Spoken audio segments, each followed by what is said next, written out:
News is there to provide a voice for those who have been ignored by the establishment media. We think different things, we've got a different style. GB News is here to be optimistic and positive about the future. It's real kind of dynamic and flowing, with the audience very much at the heart of it, like a big family.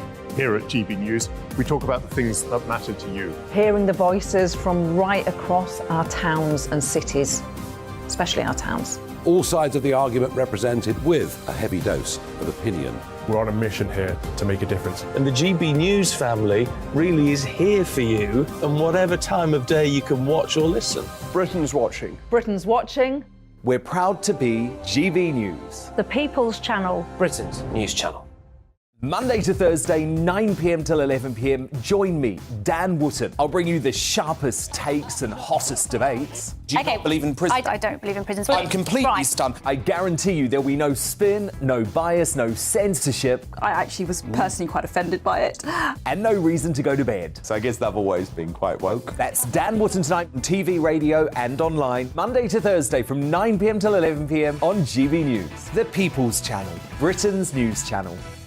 We are GB News, the People's Channel. And right across the United Kingdom. You can find us on Sky Channel 512. Virgin Media Channel 604. Freesat Channel 216. Freeview Channel 236. And YouView Channel 236. You can also take us with you on DAB Plus Radio. With the GB News app and at the website gbnews.uk. We're absolutely everywhere. Come join us on GB News, the People's Channel, Britain's news channel. Hello, I'm Michael Portillo. You can join me every Sunday on GB News. Remember to subscribe to the GB News YouTube channel and to download the GB News app to stay up to date with the latest GB News content. GB News, the People's Channel, Britain's news channel. Join me, Lawrence Fox, on GB News. Frank, fun, fearless, and sometimes serious. Much as I love a Friday night punch-up, what I really want is a battle of ideas. I want to look at things differently. I want to hear different voices and engage with your unique experiences. Every Friday at 7 p.m. on GB News. Hello, I'm Esther.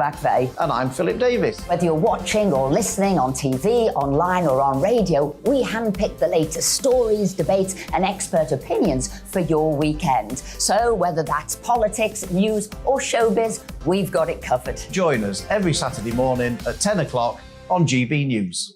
I'm Mark White. As GB News Home and Security Editor, I cover those key issues that are so important to you. Our authorities, our communities doing all they can to combat violent crime. With the public services under unbearable strain, why are we still failing to control our borders? Defence, the first priority of any government, has been continually hollowed out. Can we trust our politicians to protect the armed forces? Join me, Mark White, on GB News.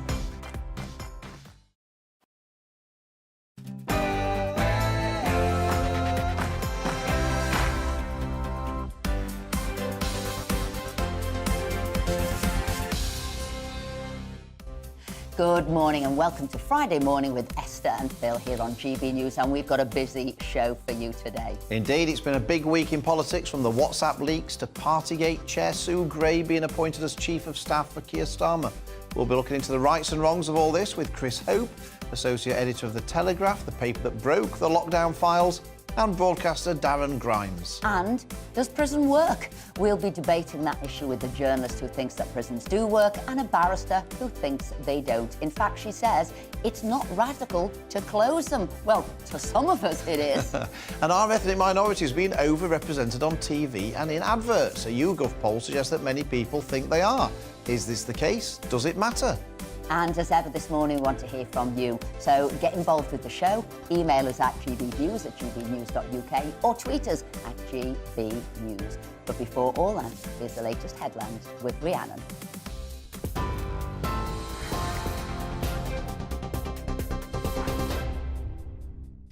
Esther, thank you. Good morning. It's 2 minutes past 10. Your top stories from the GB newsroom. Conservative MP Jacob Rees-Mogg is calling for a proper inquiry into Sue Gray's appointment as Sir Keir Starmer's new Chief of Staff. The senior civil servant led an independent investigation into Partygate, but it was announced yesterday that she was leaving the civil service to join the Labour Party. Allies of Boris Johnson have condemned her new role, with the Tory party chair calling it inappropriate. Mr Rees-Mogg says the appointment invalidates her report into lockdown breaches at Number 10.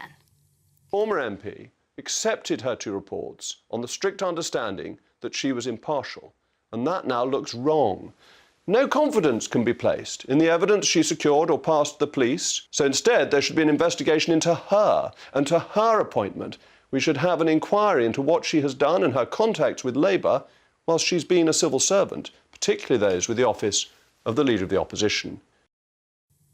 Further leaked WhatsApp messages by Matt Hancock suggest his team asked if they could lock up Nigel Farage for being a pub hooligan and breaking lockdown rules. The messages revealed by The Telegraph were allegedly sent in 2020 after Mr Farage shared a video of himself drinking at a pub. A fortnight earlier, he was at a Trump rally in the US. Under COVID lockdown rules, anyone coming to England from abroad was required to quarantine for 14 days or face a £1,000 fine. At the time, Mr Farage said he wasn't breaking quarantine rules. However, he has since said he probably was. When I was photographed that day the pub's open, had I reached the full 14 days? Well, it was a bit nip and tuck. I think probably I hadn't quite reached the time. I always made sure I used hand sanitizer. I always kept my distance from people. And I have to say, you know, bad laws make people lawbreakers. Constance Martin and Mark Gordon will appear in court this morning after the remains of a baby were found in Brighton. The pair have been charged with gross negligence manslaughter, concealing the birth of a child and perverting the course of justice. The body of a newborn was found in an area of woodland in Hollingbury on Wednesday after a 2-day search. The couple, who were arrested on Monday, will appear at Crawley Magistrates Court later. The HS2 project could be delayed in an attempt to curb rising costs, according to the project's chief executive. The line's supposed to provide a faster rail service between London and Manchester, but there are reports it may no longer run to its planned terminal at Euston as a cost-saving measure. The project's chief executive now says the impact of inflation means they're having to look at ways of reducing costs further, including the timing and phasing of the project. Mourners will today pay their respects to Leah Croucher, whose body was found in a house in Milton Keynes 4 years after she disappeared. A cortege for the 19-year-old will pass through Thurston in a public funeral procession. Thames Valley Police found human remains at a property last October following a tip-off from the public. Ms Croucher was last seen walking to work in February 2019. Neil Maxwell was found dead 2 months after Ms Croucher's disappearance. He remains the only suspect in the case. And it's been recommended MP Neil Coyle be suspended from the House of Commons after he was found to have breached Parliament's bullying and harassment policy. In a report, the independent expert panel has recommended a 5-day suspension for the Labour politician after reports of a foul-mouthed and drunken abuse of another MP's assistant. In another instance, he was accused of bullying and harassing a parliamentary journalist. Both instances occurred in Strangers Bar at the Commons. And it may well be March, but a cold weather alert's being issued as wintry showers and freezing temperatures are expected across England next week. The UK Health Security Agency says very cold air will spread across the UK from Monday night, bringing with it snow and a risk of ice. The cold snap's expected to last until midnight on Wednesday, so wrap up warm. This is GB News. We'll bring you more as it happens. Now, though, it's back to Esther and Philip.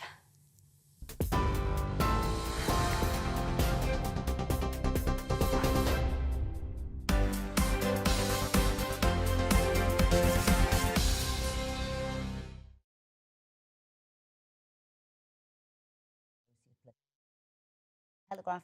Chris Hope, as well as broadcaster Darren Grimes. So good morning to you both, and what a week it's been for you, Chris, if you don't mind me saying, and the Telegraph paper. We've got to start there with the leaks, those WhatsApp leaks. Why did you print it? Was it right? Why did Isabel come to you? Do you have pass forward for paper for putting these things on in the news? 5 questions. Exactly. There's so much you need to tell us. Don't worry about it. It's an amazing scoop, an amazing public interest exercise.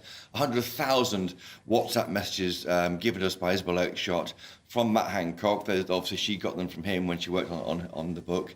I think you're seeing by the coverage, wall-to-wall coverage, why it matters. There's a real hunger out there to know what happened, why it happened with the government's response to the COVID inquiry.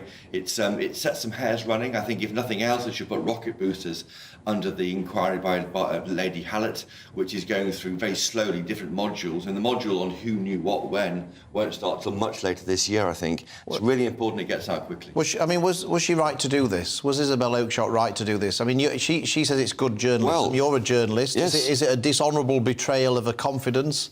Or is it good journalism? And which camp? I think it's brilliant journalism. I think it overwhelmingly has a massive public interest. So you would have done the same thing? If you'd have been in her shoes, you would have done the same thing? I'd have weighed it up. I think I would have done, I think. I look back at things like the MP expenses scandal, which I worked on in the bunker in that intense period back in 2009, and then that information came to us because people were unhappy about redacting out personal details which were embarrassing for MPs, rather than just personal identifiers. That came to us, and that person's motivation, who I never met or spoke to, was similar to what Isabel had. She looked at this information and felt, look, people are moving on their lives. People are dying now who want to know the answers. People want to get on with their lives. They need to get. There's no evidence it needs to be done quickly. There is some redactions happening already as part of this inquiry. There's concern about that. I think it's an attempt to get this conversation going. That's what's happened. Okay. Darren, what do you? I mean, I find it. I mean, I'm sort of in both camps for selection. I feel there's something not quite right about what Isabel Oakeshott's done in terms of betraying that confidence. But she signed a contract of confidentiality to but equally, do a book. I'm struggling to find any sympathy for Matt Hancock because, of course, he basically betrayed his colleagues' confidence by releasing all these WhatsApp messages. So it's no good him now belly aching that now his confidence has been breached. So which side of the fence? Well, absolutely. I mean, Matt Hancock is going about the world acting like a Kardashian these days, isn't he, right? What he knows about privacy, I don't know where he's at on that. But I actually think Isabel has done absolutely the right thing here, because I don't have any confidence, I don't know about you guys, in this COVID inquiry actually getting into the nitty-gritty. In the way in which Isabel has released all of these messages, we know what the main figures in this psychodrama that was the lockdown period actually thought, and actually Boris's instincts, Esther, were totally right. He was right on this. He kept questioning the data, the evidence, and saying, well, hang on a minute, I'm not sure that's actually what you're suggesting it says. And he was pushed back. I wish he'd been a little bit more bold and brave and actually pushed back against the consensus, which must have been overwhelming. You raise an interesting point there about the COVID inquiry, and I wondered whether this was a motivating factor for Isabel to release these WhatsApp messages, because I've even written a question: who is going to be the witnesses? How are you actually doing it? How are the modules put in place? And it seems that the people who are going before the inquiry are all the people who were sort of part of that groupthink who wanted the lockdown. So I wondered, was this Isabel saying, look, we're never going to have a proper inquiry and we need it sooner rather than later? Is that a defence for Isabel? Well, I think it is, and I think she would make that argument herself, Esther. I think you should maybe do Isabel's PR for her. But honestly, I think she would make that case because of the fact that I just genuinely do not believe that the consensus of the civil service, who are going to be wanting to cover their own backs on this, the politicians, of course they're not going to actually accept wrongdoing in any of this, even though we see the NHS totally on its knees now as a direct consequence of the 3 lockdowns that were had in Britain. Excess deaths through the roof. Now, Darren says, that Boris had good instincts here, but does it not prove a weakness with Boris that he didn't follow through with what he wanted to do? Who did he take as his advisors that he followed? I mean, who was the team around him? Carl Hennigan wrote and said this modelling is wrong and it's out of date and we shouldn't go into the second. It's quite hard, though, in government, isn't it, to challenge information coming from experts. There's concerns about you're on the legal hook if you get this wrong. People might die, Esther, of course, because no one knew what the seriousness of COVID at the very beginning. This is the second lockdown we're talking now. Yes, not of course. The first, Yes, when it was more and understood. We knew a lot more by then. That's right. The thing is, though, what these revelations have shown is what some of us suspected all along, those of us who voted against the lockdowns at the time, that we weren't following the science, actually. These were not scientific decisions, they were political decisions. I mean, you know, for example, the rule of 6 we knew was never a scientific decision because, I mean, how can that be a scientific decision? A 10 p.m. curfew, there was no science behind that. But now what we're seeing here is that none of the decisions were really science-based, were they? They were political decisions. Well, no, I think a lot of them were, but around the edges there were one. Well, the issues... Closing the schools, that clearly wasn't science-based. Getting people to wear masks. Well, questioning the this was all done. And they were this was all done because Nicola Sturgeon was doing it, not because they thought it was a... Well, I think if you take a step back, what's interesting, and why it's the valuable nature of this is that we're not doing snapshots of WhatsApps. We're doing 20 exchanges to give the context of what was going on. I think someone like Helen Whately comes out very well from this. She's always quietly saying to Matt Hancock, are you sure about why are you dividing spouses in care homes? Why are you not allowing children, why are children part of the group of 6 when that means that big families are on their own and can't see other families? And she's gently trying to say this, that and the other. It looks to me like you've got these big egos at the top of government, Gavin Williamson bashing heads with Matt Hancock, and behind the scenes she's gently trying to steer it towards being more human with the policy. Now, of course, bashing heads, yesterday was the Conservative away day, Conservative Parliamentary Party. Yes, were you both there, I hope? No, I was in my constituency. Were you? Yeah. I was at a friend's funeral. Of course. Very sad. I thought it was more important to be in my constituency, to be honest. But any snippets of gossip from the... Well, interesting. I think Isaac Levido did some good polling there, which is interesting for you, because the last polling we had, the Telegraph, gave Labour 500 seats if an election were held tomorrow. Isaac Levido, who will be running the election strategy for your party in the next election, he thinks that the Tories would win 282 seats, which is still somewhat down, 70 or 80 down from where you are at the moment, but not as bad as it might be. So it looked like more like hung Parliament territory. Yeah. Which is a good result, by the way. Because obviously Phil and I set up the blue collar group, yes, as you know, and so when they were doing the red wall and the blue wall and the campaigning there, we were doing that, and he was following it with us. Yeah, I actually thought it was probably best I stayed away from the away day, because the last Conservative away day. Which was this is folklore now. This is Conservative folklore. In the late 90s, that one. Yeah, no, 2014. 2014. Okay. David Cameron had an away day, and well, what happened was in this away day, I don't know if you know this, Darren, but the night before the away day, I got a phone call from Ed Llewellyn, who was David Cameron's chief of staff. After the dinner that we're all having, we want a bit of fun, and so we're going to have a game of just a minute. Right. And Giles Brandreth was brought into... oh, wow. Right. And so he said, would you be on the panel? I knew this was dangerous straight away. I tried to call the Prime Minister asked, will you go on the panel? Just a bit of fun. So there was me, William Hague, Eric Pickles, Therese Coffey and Keith Simpson on this panel for just a minute. And we were I can't remember what... It was something about how to get promoted. And, of course, it came to me, of course, as who knows nothing about getting promoted.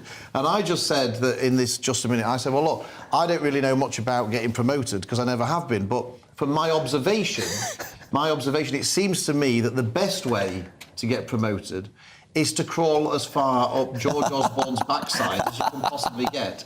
But be careful if you do that, because you're likely to run into Matt Hancock's feet. Oh, my word. And literally, I'm not joking, the whole room... Yes. I mean, David Cameron was literally on the floor laughing. The only two people not laughing were Matt Hancock and George Osborne. Did you speak without repetition, hesitation? I did. Well, I got to that point, but then literally we had to stop for 10 minutes because everyone was thinking themselves... The next morning at breakfast, David Cameron said, I haven't stopped laughing about that all night. I haven't stopped so it's probably best I wasn't. And even though they're meant to be secret, it became a double-page spread in one of the national newspapers the next day. Yeah, so it's probably best I wasn't there. And equally, the other story I think we've got to touch on, absolutely, is the Sue Gray story. Well, now as a former, her new my concern if for you guys would be in the Tory party is what does she know?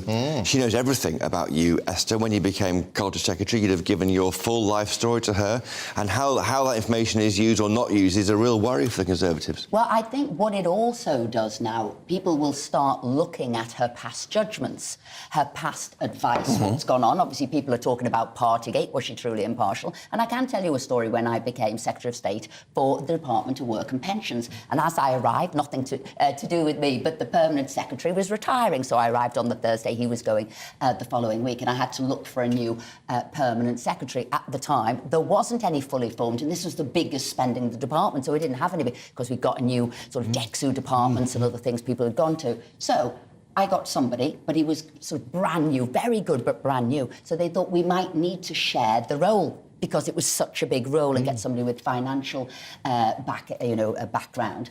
And so they put forward somebody called Nick Joyce, or Nick Joyce, and you might not know who that is, but it's actually Rachel Reeves' husband, with a different name. So I went for advice, and I said, oh, can I question this? Can I question the impartiality that I'm before the Select Committee shortly, of which Rachel Reeves is chairing, and she'd also been the shadow Secretary of State for DWP. And the person who was the enforcer, who I had to go to, was Sue Gray. And I said, I think there's a problem. I wouldn't, want to do it. Can I not have somebody else? She said, absolutely not. This is the man. I said, what about pillow talk? What about before the Select Committee? Won't happen. It isn't, you have to have him. So basically, she enforced this chap on us. And all I'm saying is, what happened there? Was the impartiality there? And now people need to ask questions. Well, they will be asking all of the decisions. I mean, she's seen as the paragon of virtue, isn't she, in the civil service? And we've all... I mean, last year, Sue Gray, wait till Sue Gray decides. She's the judgment of Solomon all of last year on Partygate.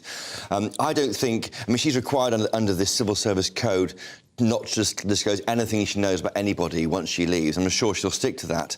But the problem is, it does cast aspersions on the whole operation. And how would anyone, when you're going in there, you're giving your whole life story, aren't you, as a minister, going into government? And everything I was doing was all strict confidences, and how I would you hold things back now, Esther? If you went back into government now, would you hold things back? Well, you see, I don't think you can do that. You're wanting the best decision for the public. You can't say, I'm only going to give you a little bit of information and I'm not going to challenge your decisions. Well, we're saying this now, aren't we? With lockdown, you need to challenge decisions and have open conversation. Darren, what I don't understand is why she's taken this job, because, of course, I mean, Labour are likely to win the next election, and she would be a very senior official serving a Labour government. So why does she need to take this job? Well, perhaps she's got a certain penchant for the Labour Party. I think that's what's, being revealed in all of this. Friends with Sir Keir Starmer going back until goodness only knows when. Well, I think you're right. This says she's above and beyond a Labour enthusiast. Well, absolutely. She's sort of trashing her own reputation and a future job. It's going to run, though. This story's going to run. Just finally, do you think your leader should ban Sue Gray from taking this job up for 2 years? Because you can. We'll talk about that after the break, because obviously there's a COBA. She's got to, apply for jobs, and she's got to go through that. We've got to go to a break. There's loads here we've got to talk about. Would you want to? Why would you want her to stay in there now, knowing what her allegiance is? She said too much. Anyway, we want to hear from you. Don't forget, email us, tweet us, whatever. Get in touch with us about those stories. Anyway, coming up after the break, we'll be talking to MP Mark Fletcher about an issue that he's raised in the House of Commons this week regarding the ability of sex offenders to change their names. Don't go anywhere. Yeah, you too. You look gorgeous as always. It's all about family, being in people's living rooms, all the interaction and getting to know who our viewers and listeners are. When I was young, my dad used to say, Nana, stop arguing. I wanted an outlet that would enable me to give my opinion. People are going through a really hard time right now, and I know that you don't feel like you're being listened to by the establishment. I came to GB News because it's the People's Channel, and I want the audience to have their say on the events of the day. We're dynamic. We do something different. Democracy shows that the wisdom of the nation is in its people. I get to travel to find out what the story is from a personal perspective. The British people aren't fools. We know when we're not being told the full story. We've got to work out how Britain moves forward from this. It's the best country in the world. The establishment had their chance. Now we're here to represent your views. Britain's watching. Britain's watching. Britain's watching. We're proud to be GB News. The People's Channel. Britain's news channel. Hi, Andrew Pierce here. Join me every Friday lunchtime for a proper no-nonsense debrief of the week's events. With special guests in the studio and the GB News team on the ground, I'll be getting you up to date with news, some intelligent discussion and my own sharp take. The weekend starts here with me every Friday lunchtime on GB News, the People's Channel, Britain's news channel.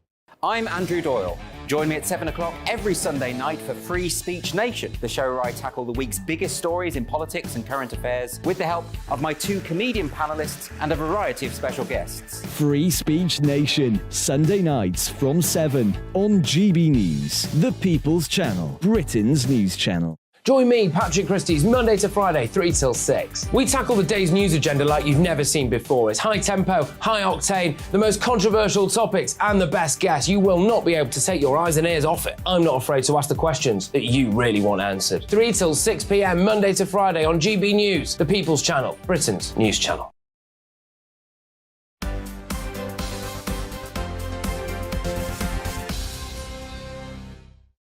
Come back, it's almost 10:23. Now, a major loophole that has allowed sex offenders like Rose West, Vanessa George and Ian Huntley to change their names has been raised in the House of Commons this week. Yes, the bill was put before Parliament demanding that those on the sex offenders register have no right to change their names amid fears hundreds are disappearing. As was joining us now to discuss this is MP Mark Fletcher, who proposed the bill. So, Mark, do you want to say why you think this is such an important bill? Why are you bringing it forward? Of course. I mean, I came to this from a constituent's casework. Unfortunately, something horrific happened to this constituent when they were very young. The offender was found and is in prison, but the constituents came to me because this offender wants to change their name. And I thought this couldn't possibly be true. I'll be honest, I was a bit sort of surprised. But when I started to look into it, it's actually a much bigger problem. And if you look at the research that the Safeguarding Alliance have done in this area, what you'll find is that not only is it very easy to change your name, but the onus is on the sex offender to notify the police of any change of records. And if you look at the data of how many people are now slipping through the net, it's a really quite scary issue.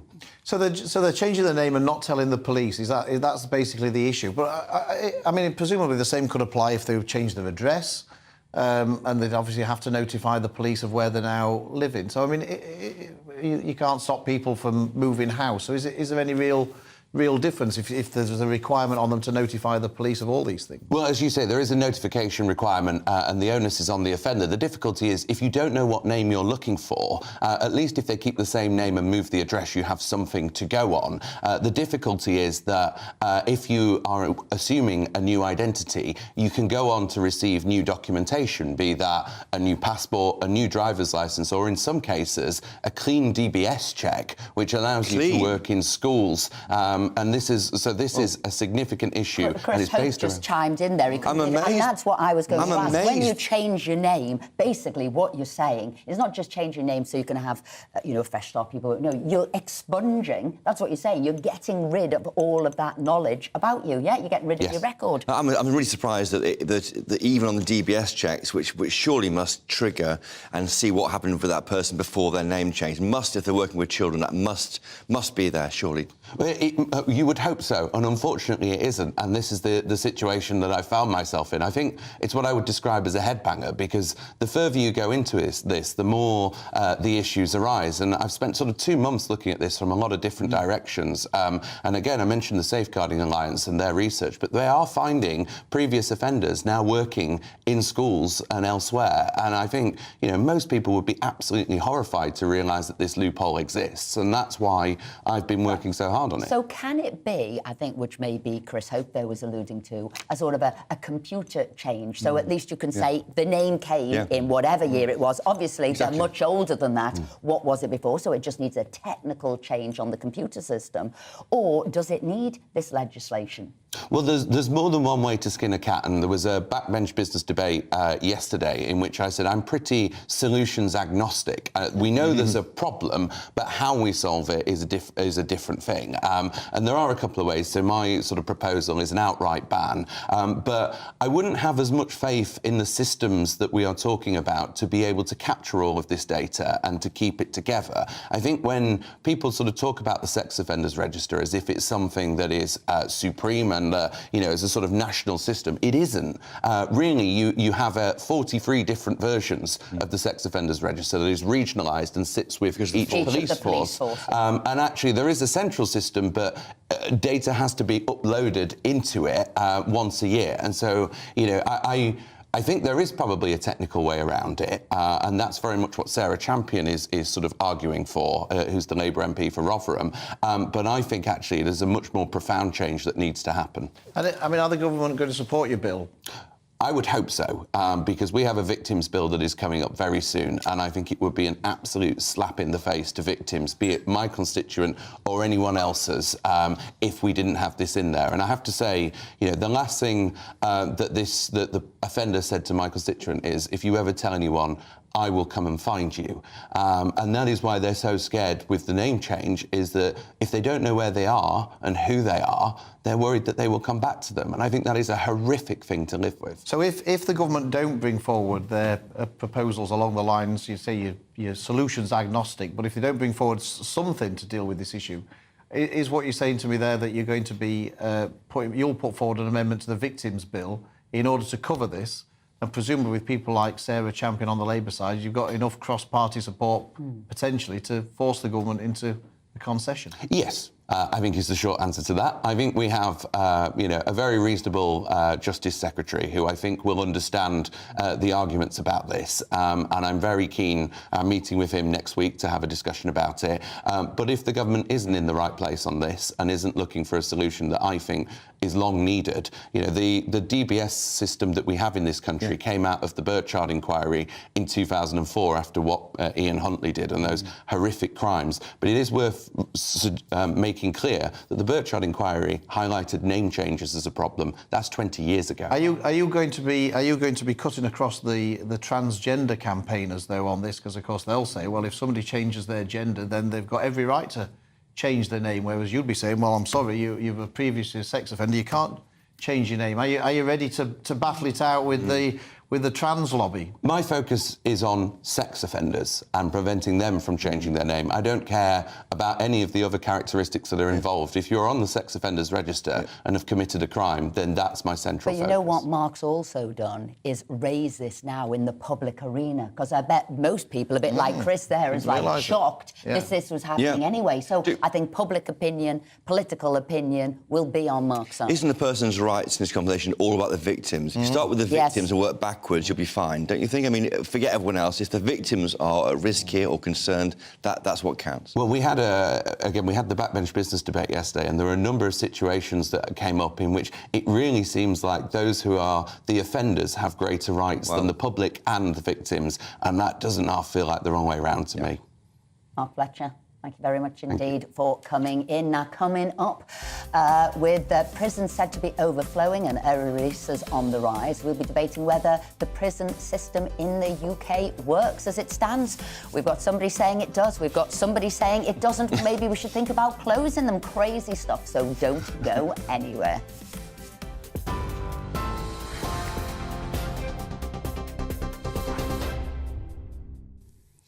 Good morning. It's exactly 10:30. Your top stories from the GB newsroom. Conservative MP Jacob Rees-Mogg is calling for a proper inquiry into Sue Gray's appointment as Sir Keir Starmer's new Chief of Staff. The senior civil servant led an independent investigation into Partygate, but it was announced yesterday that she was leaving the civil service to join the Labour Party. Allies of Boris Johnson have condemned her new role, with the Tory party chair calling it inappropriate. Mr Rees-Mogg says the appointment invalidates her report into lockdown breaches at Number 10. Former MP accepted her two reports on the strict understanding that she was impartial, and that now looks wrong.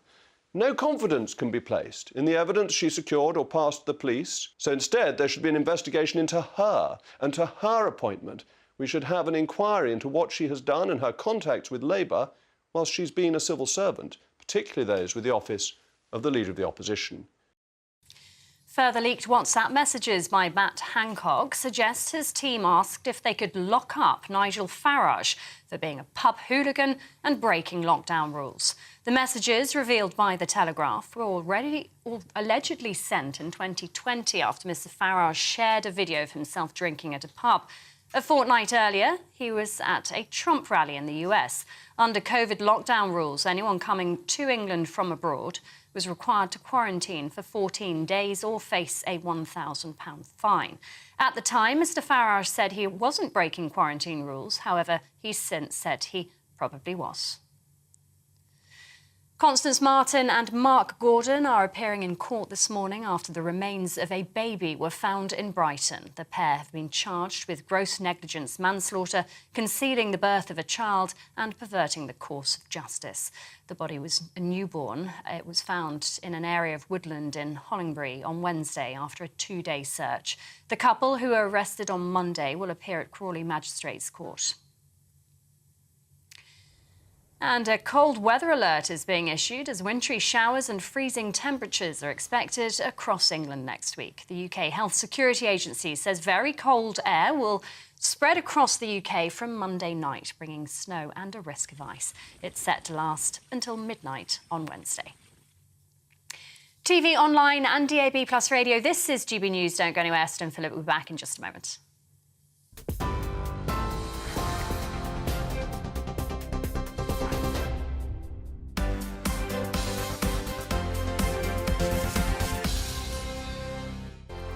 I joined GB News because I was sick and tired of not hearing my views being represented, not just mine, but so many people that I knew and spoke to. I just couldn't get my voice out there. I couldn't say anything. I couldn't do anything. Whatever the narrative was, I kind of had to follow it. GB News is there to provide a voice for those who have been ignored by the establishment media. We think different things, we've got a different style. GB News is here to be optimistic and positive about the future. It's real kind of dynamic and flowing, with the audience very much at the heart of it, like a big family. Here at GB News, we talk about the things that matter to you. Hearing the voices from right across our towns and cities, especially our towns. All sides of the argument represented with a heavy dose of opinion. We're on a mission here to make a difference. And the GB News family really is here for you, and whatever time of day you can watch or listen. Britain's watching. Britain's watching. We're proud to be GB News, The People's Channel. Britain's news channel.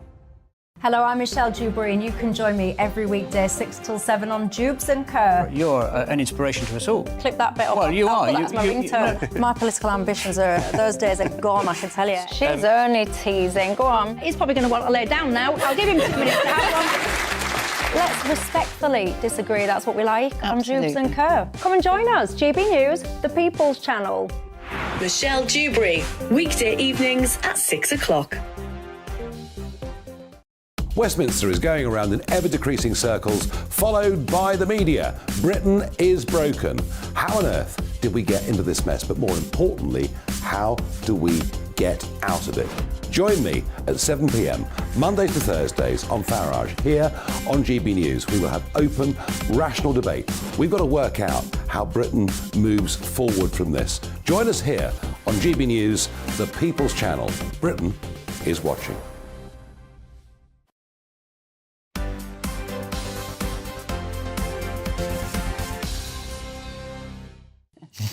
Welcome back. Now, we've had lots of you getting in touch with us this morning. Phil, do you want to read some of those comments? Yeah, Derek says, full marks and well done to Isabel Oakeshott for exposing this absolute pit of slime. Everybody's thinking that. If she kept quiet about this, she would have embroiled herself in this disgraceful cover-up. She's shown that she's a true journalist that has recognised the right of the public to know what went on. That's a fair point. Do you think if she hadn't have come forward, I mean, obviously, Chris Hope's going to say, yes, it was important she came forward, but Darren, do you think that she could have embroiled herself in something much bigger? Well, absolutely. I mean, you have no idea how Matt Hancock would actually react to the breach of an NDA, of a non-disclosure agreement, right? So she's actually putting herself at risk by releasing all of this transfer of information.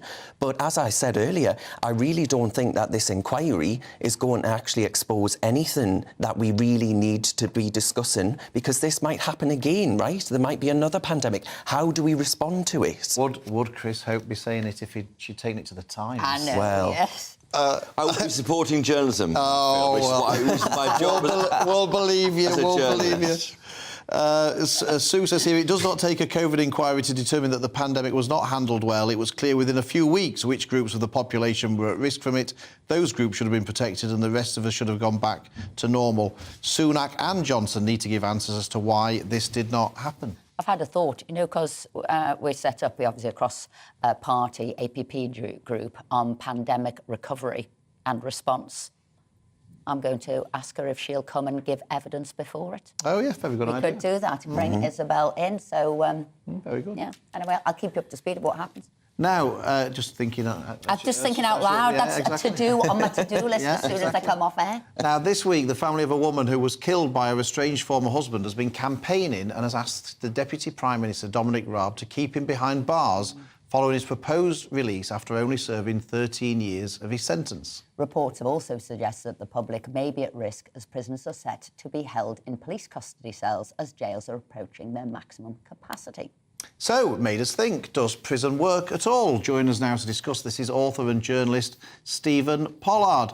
Stephen, thank you for joining us. You wrote an article earlier this week basically repeating Michael Howard's mantra of the 1990s that prison works. So, why do you say it works? It's funny, isn't it? It was 30 years ago that he said those words and shocked the kind of criminal justice establishment by it. And those, just those two words still today, it shows how little we've really learnt from the past 3 decades. Saying those words still has the power to shock the kind of liberal establishment if somebody is, bald enough to say it. I mean, the terrible case of Robert Brown made me think. Leave aside whether his sentence was correct. He was convicted of manslaughter rather than murder. He was sentenced to 26 years. Now, as we know, no one ever serves the sentence they're convicted of. Very, very, very, very rarely. The assumption is that having served 13 years, half the sentence, he will now be released, or at least is eligible for parole. The problem is, quite apart from the campaign that the family of his wife, who he killed, has launched, the problem is, if you look at the statistics, since 2010, 129 people who were sentenced to life imprisonment, this is people sentenced to a more severe sentence than Robert Brown, have subsequently been released from prison and then gone on to commit another crime so bad that they were then sentenced to a second life imprisonment, which shows that, we're releasing too many people out from prison. Prison is not just about deterrent. Prison is also about protecting the public. And we are clearly releasing too many people. But there's another aspect to this which I think is underplayed, which is the whole explosion of knife crime in recent years. In the last year that we've got figures available, which was March 2021 to March 2022, knife killings were up by 19% year on year. Knife killings up 19%, and that doesn't even take account of the number of kids who you see or who you hear of carrying knives but not necessarily committing another criminal offence. And the deterrent effect works in reverse too, because it doesn't just say, if there's a large sentence for a crime, you might be deterred from killing it. The point is that if there's no sentence, because the number of people who were convicted of a knife crime, but actually sentenced to a custodial sentence was less than 30%. So the message is sent out. The message is sent out. I was going to come in here. So obviously you've said what most of us all, I'd say the vast majority of the public believe, prison works. But for those people who say it doesn't work, what it is an expensive school to teach people how to do more crime, and actually we need to close them down. What would you say to them? Well, I mean, I just think it's drivel. I just think that argument is utter nonsense, because there's, as I say, there's two aspects. Well, there's another aspect of prison which we are failing at, which is the kind of rehabilitation aspect. When people say prison works, we're not saying that everything is perfect about the prison system. Far from it. There's huge amounts that's wrong with it. What we're saying is that the basic concept of serious criminals being imprisoned is a sensible idea that helps you to tackle crime. And indeed, this isn't just some, I'm not just shooting my mouth off saying this. You look at the statistics in the years after Michael Howard was Home Secretary, and the fact is that crime fell. Not just crime overall, but violent crime, the kind of crimes that we all fear, fell.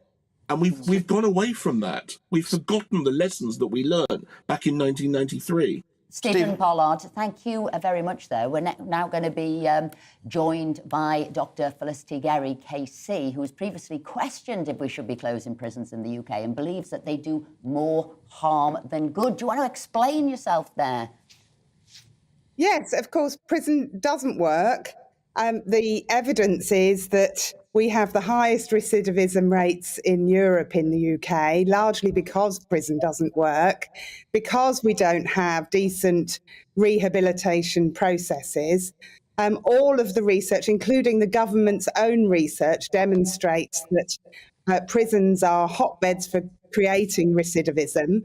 And most importantly, prisons are full of people who either have not committed crime or have a range of issues that could be addressed in other ways. So people with mental health or neurodiversity or other vulnerabilities that simply should not be there. And of course, the traumatizing effect of being there means that they're becoming more risky than they would be if we had alternative processes. Felicity, I'm afraid your speaker is wrong in what he says. And in fact, he was inconsistent, wasn't he? Started with prisons don't work and then went on to Can we just work ask and then another went on to say question? that they don't. Felicity, you talked about government research. I was looking last night at the reoffending rates for people who get sent to prison. And what's quite clear from the official figures, and this has been the case for years, is that the longer people spend in prison, the less likely they are to reoffend. So the figures are quite clear. If people who serve up to 6 months in prison, the reoffending rate's 58.5%. If they serve 6 to 12 months in prison, it drops to 48.3%. If they spend 1 to 2 years in prison, it drops to 32.5%. If they go 2 to 4 years in prison, it drops to 22%.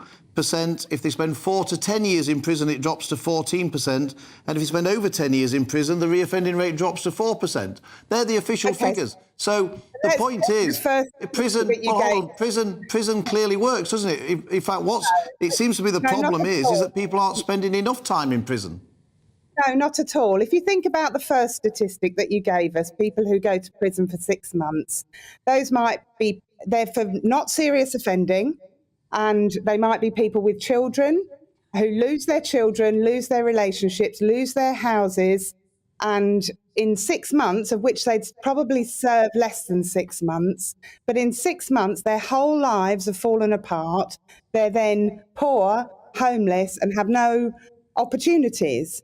And we do that to far too many people with significant, particularly people with mental health issues, who struggle with prison. Felicity, can I stop you there, Phil? This is sort of a bit of your area of... Felicity, hang on a sec.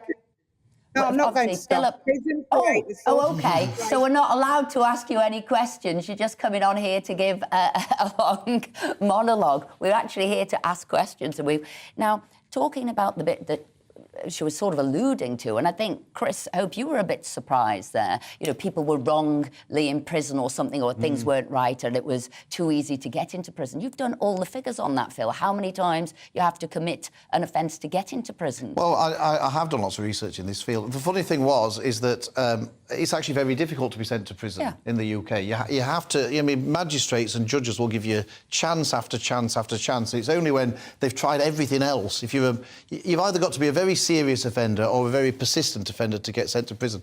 I actually asked a question in Parliament once, which was what proportion of people who had committed over 100 offences were sent to prison? And do you know what? The figures showed that if you went to court and you'd committed over 100 previous convictions, you were still statistically more likely not to be sent to prison than to be sent to prison. So this idea that it's easy to get to prison and it's very difficult. Could we bring Felicity Gary back, or yes, here she is. So we were just having a conversation there. I hope you were hearing it, Felicity. I know you didn't want to take a question from us, but maybe you've got an answer to what we said there about, you know, getting into prison in the first instance. You were saying maybe it was wrong and too easy to get into prison. Look, the Sentencing Council research in 2022 demonstrated that longer sentences have no deterrent effect. All the good research shows that the general public are really concerned about people in prison who shouldn't be there, people with mental health issues, neurodiversity, vulnerable women, trafficked people. So there's really sensible research that shows that we are filling prisons up with people who need alternatives. And if we address those or provided those alternatives, which would be what, Felicity? What would the alternatives be? Crime intervention. Well, for example, we spend billions of pounds on prison that we could be spending on mental health, addressing mental health issues. So I am also admitted in Victoria, and we have specialist courts. That's Victoria in Australia. We have specialist courts for people with addiction or mental health problems or other issues, where alternatives include funding. Well, I'll bring Dr. Felicity Gary, thank you very much, and Stephen Pollard, but I'll bring that into the studio. So would we be expanding mental health facilities? That is taken into account by judges, isn't it? I mean, it is looked at, and it's not, you know, they recognise the limit and the number of spaces, around 80,000 or so in the prison estate. You can't just lock everybody up. Yes. And that's maybe why, as you say, Phil, it's a last resort. And in going back to the original point of Robert Brown, the issue there is he can be released automatically without parole. The option open to Ed Argo, who's the Victims Minister, and Dominic Raab, the Justice Secretary, is to require the parole board to review his release in November. And that, I think, is the honesty of sentencing is what you're raising there. And it's moved, by the way, to two-thirds now. After two-thirds of your term, you're released now, rather than half your term, as was when he was sentenced. Yeah. Now, the Duke and Duchess of Sussex have confirmed that they've been asked to vacate their UK home just weeks after Harry's damning book Spare was released. I'm not saying that the two are connected, just saying, just saying. Various reports claim the move was sanctioned by the King, with the home on the grounds of Windsor Castle reportedly being offered to Prince Andrew instead. Well, joining us now to discuss this is GB News royal reporter Cameron Walker. So there you go, evicted, meant to have been a letter of eviction. Wasn't a phone call, wasn't just calling up saying to you, it's an empty building, do you fancy moving on, letting somebody else live there? It was an official letter. Well, exactly. We'd heard when rumours started coming out that this was the case, that they had indeed been kicked out or are being kicked out of Frogmore Cottage. Buckingham Palace maintained no comments, and anything to do with that would be seen as a private family matter. But as soon as the United States woke up, I suppose, I got a message from the spokesperson for the Duke and Duchess of Sussex, who confirms to me that they have indeed been asked to leave Frogmore Cottage, which clearly the timing, if reports are to be believed, is very significant here, because the King reportedly signed off on the Crown Estate, who owns Frogmore Cottage. He signed off on their decision to kick Harry and Meghan out the day after Prince Harry's memoir was released, which clearly went into some detail of allegations against the Queen Consort, saying that she was leaking stories to make her own public profile better, which Buckingham Palace has not commented on, I hasten to add.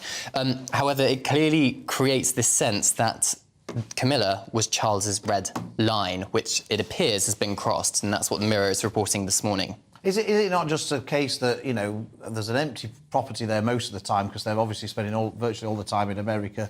Andrew needs somewhere to go. Here's an obvious solution. Let Andrew go in there. They don't really need it. Rather than it being sort of a vindictive thing, it's just a sensible solution. Move. A practical solution, and I think many supporters of the King would say that it is practical. They need to cut costs, and Royal Lodge is reportedly falling down a bit. There's damp problems, etc. So it's not really habitable for much longer. So the thinking behind it, according to reports, is Prince Andrew would move into Frogmore Cottage reluctantly, and Harry and Meghan would no longer have a base in the UK because they're no longer working royals. So Charles has told them to hop off, as it were, hop out and get over to the other side of the pond where they already are. Chris, I know you were... Could we change one thing? It's not a cottage, right? It's a 10-bedroom house with 2 orangeries, a vegetable garden and a yoga studio. It's now down to 4 bedrooms with 4 bathrooms. It's not a cottage. It's 5,000 square feet. Cottage in the loosest sense of the word. If you're in the royal family, it's a cottage. Yeah. But it's a royal cottage, I guess it is. But what I was going to say to you, I'm just saying, they didn't like it. They thought it was a bit too small for somebody who was used to sort of, I don't know, glamour and Hollywood glamour. They didn't like this place, did they? Well, they didn't. And Prince Andrew, bearing in mind he lives in Royal Lodge, a 31-bedroom mansion, right, is perhaps going to be slightly concerned if he's having to move into a 5-bed property, but a Frogmore Cottage. Now let's talk about our People's Poll. Yeah. People's Poll about the Charles meeting Ursula von der Leyen and whether that was right or not. What did our People's Poll say? Well, the People's Poll suggests that only 8% of the British public are actually opposed to the King meeting Ursula von der Leyen following the Northern Ireland Brexit agreement. agreement. It was a very tricky time, I think, perhaps for Buckingham Palace and the King, trying not to get dragged into political controversy. And the question for me, when all of this was happening, was Downing Street sources seemed to be implying that it was a matter for the Palace to decide whether or not for the King to meet Ursula von der Leyen at Windsor Castle. But the guidance and briefings I was getting from the Palace was suggesting that they were only acting on government advice, and it was actually the Prime Minister who had essentially asked the King to meet Ursula von der Leyen. So the question for me is, who are we meant to believe here? Clearly the King is a constitutional monarch. He cannot be involved in any political controversy and definitely cannot have a political opinion. And from my understanding, the meeting had a wide range of topics discussed. So climate change was discussed, the war in Ukraine. There was no specific mention of the Brexit agreement. However, it was, what, 2 hours before that meeting? Here, a little poll here. Did anybody have a problem with Charles? No, I didn't have a problem. Darren, you didn't have a problem with Charles No, seeing I didn't Ursula? at all. I can't get animated about this in the way in which some people can. He's our head of state at the end of the day, right? I have a huge problem with it. Oh, you have? Oh, well, you're 3-1. I think we're now with the people's poll. You didn't have a problem. No, I didn't have a problem. Chris, Chris had a problem. Did you have a problem? Did you have a problem? That's all that we get. Now, I know we've got to say thank you there to Cameron, because we've got to get on to our next story. But we will have you back, and maybe we'll have you on the show tomorrow as well, because I know you've got some maybe breaking news for us tomorrow. Prince Harry, we'll see. Well, a new YouGov survey has found that nearly half of British viewers believe ethnic minorities and LGBT communities are overrepresented on TV. The survey found that Britons are more likely than other nationalities to think that the broadcast media does not reflect the makeup of society.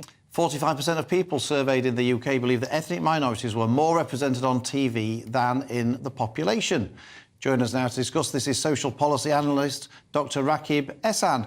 Rakib, thank you very much for joining us. It was an interesting poll. I mean, are the public right to think that ethnic minorities are overrepresented on TV and in adverts?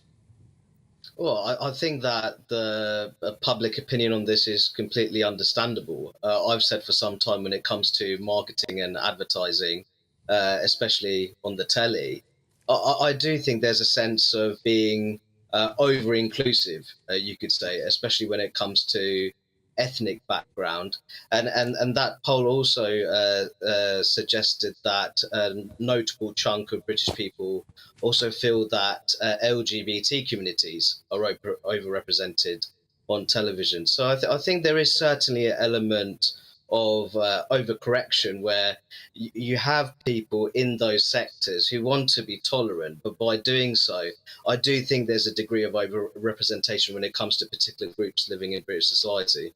I mean, I did a bit of research about this, Rakib, last night, and I saw that the BBC in their annual report said that they had, for on-screen diversity, as they called it, 27.9% of black, Asian and minority ethnic people, which is way over probably about double the population at large. And a Channel 4 YouGov poll a few years ago showed that in a study of 1,000 adverts over 2 months, that 37% featured black people, despite them making up less than 5% of the population. So there is some evidence there that there is an over-representation. I guess the question is, does it really matter? Does anybody really care?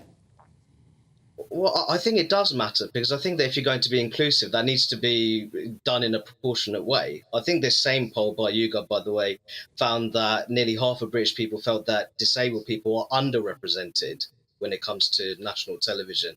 And I've always said that disability is the neglected protected characteristic when it comes to the Equality Act.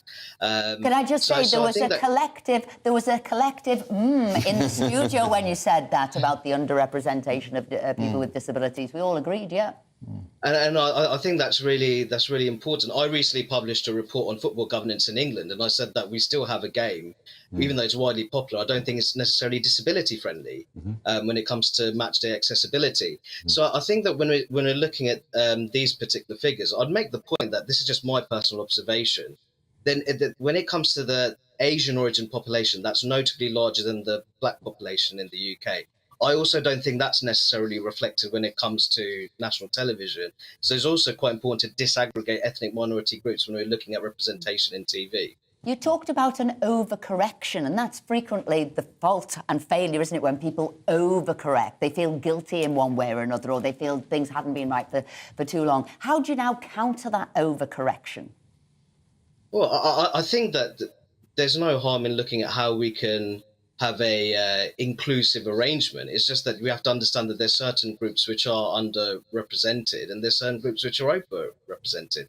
That's the reality of it. I also think that another group of people you could say which are underrepresented, I'd say, Esther, I think you may well agree with me. I very rarely hear a fairly strong northern accent on television. I'm 200% with you, and we're going to have to end on that note, and it was a perfect note to end on. Plenty of strong northern accents on this panel today. Dr. Raki, they're brilliant to have you on. But look, that's it for the first hour of the show. But don't go anywhere.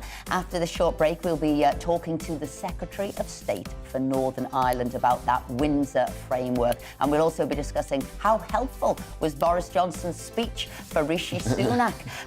Don't go anywhere.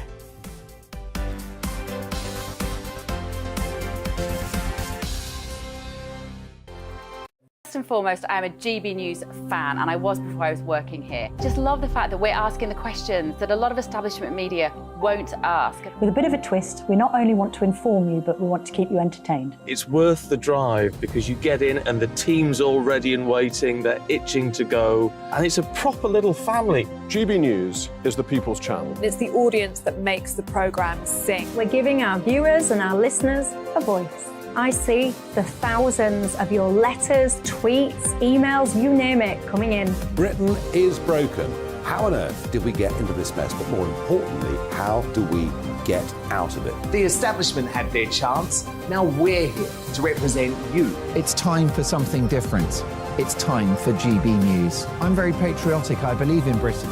Our best days lie ahead. Britain's watching. Britain's watching. Join us here on GB News. The People's Channel. Britain's news channel.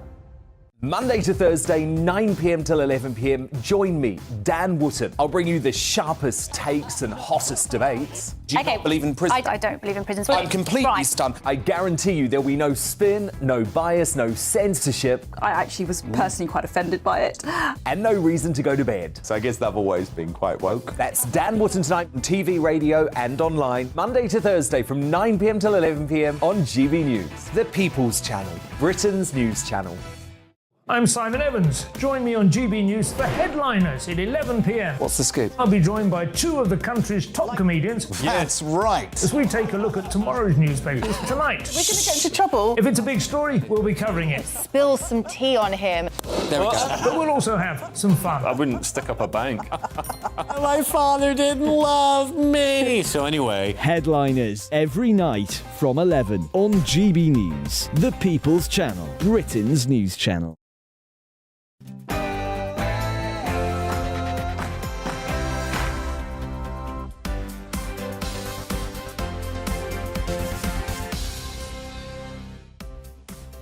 Welcome back to Friday Morning with Esther and Philip here on GB News. A bit you didn't hear during the break is all the secrets, all of the info coming out here. We'll be revealing those a little bit later on. We'll be looking into Boris Johnson's bombshell where he late says Rishi Sunak hasn't got Brexit done.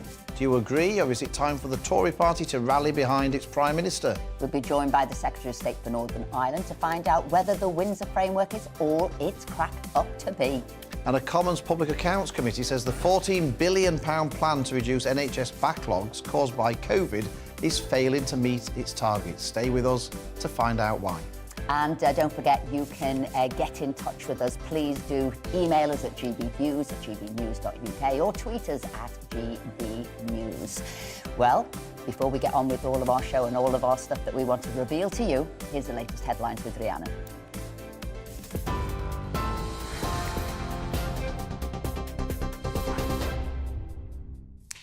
Esther, thank you. Good morning. It's 1 minute past 11. Your top stories from the GB newsroom. Conservative MP Jacob Rees-Mogg is calling for a proper inquiry into Sue Gray's appointment as Sir Keir Starmer's new Chief of Staff. The senior civil servant led an independent investigation into Partygate, but it was announced yesterday that she was leaving the civil service to join the Labour Party. Allies of Boris Johnson have condemned her new role, with the Tory party chair calling it inappropriate. Mr Rees-Mogg says the appointment invalidates her report into lockdown breaches at Number 10. Former MP accepted her two reports on the strict understanding that she was impartial, and that now looks wrong. No confidence can be placed in the evidence she secured or passed to the police, so instead there should be an investigation into her and to her appointment. We should have an inquiry into what she has done and her contacts with Labour whilst she's been a civil servant, particularly those with the office of the Leader of the Opposition.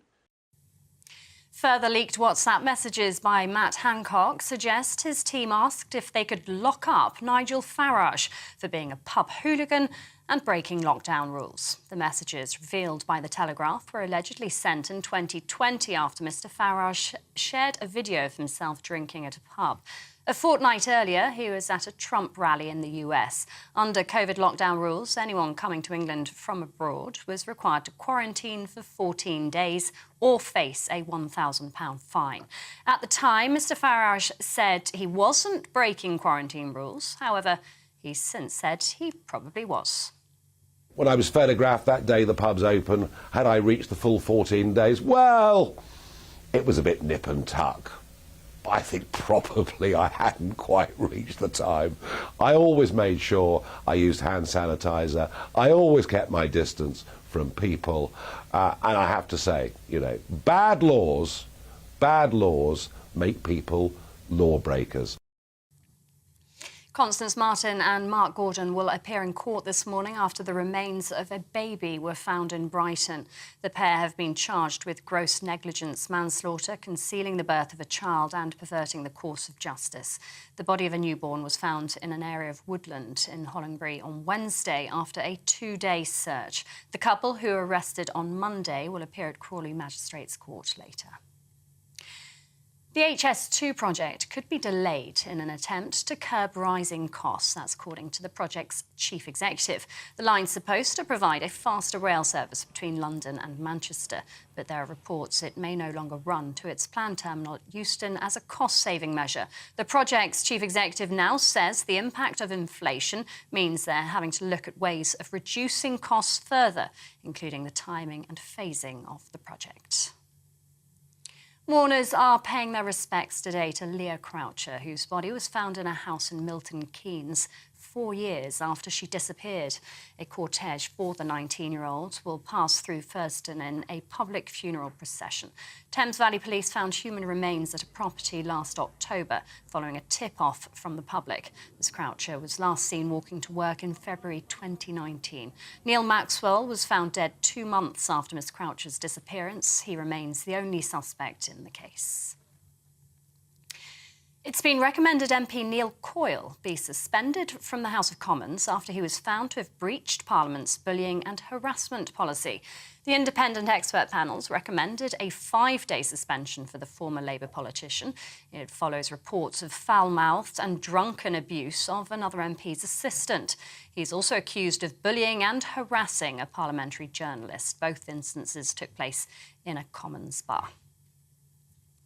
A Nobel Peace Prize winner and pro-democracy activist has been sentenced in a Belarus court to 10 years in prison for funding protests.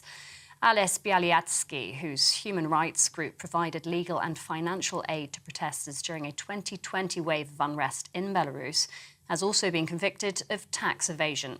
He claims he's being persecuted for political reasons. Russian news agency TASS, that's been reporting on the sentence, says the verdict is likely to be strongly condemned by the West. And back here, it may well be March, but a cold weather alert's being issued for parts of the UK at the start of next week. The UK Health Security Agency says freezing temperatures and wintry showers are forecast across England from Monday, bringing with it a risk of ice. The Met Office, meanwhile, has issued a snow warning for parts of Scotland and the northeast of England. The cold snap's expected to last until midnight on Wednesday. This is GB News, bringing more as it happens. Now, though, it's back to Esther and Philip.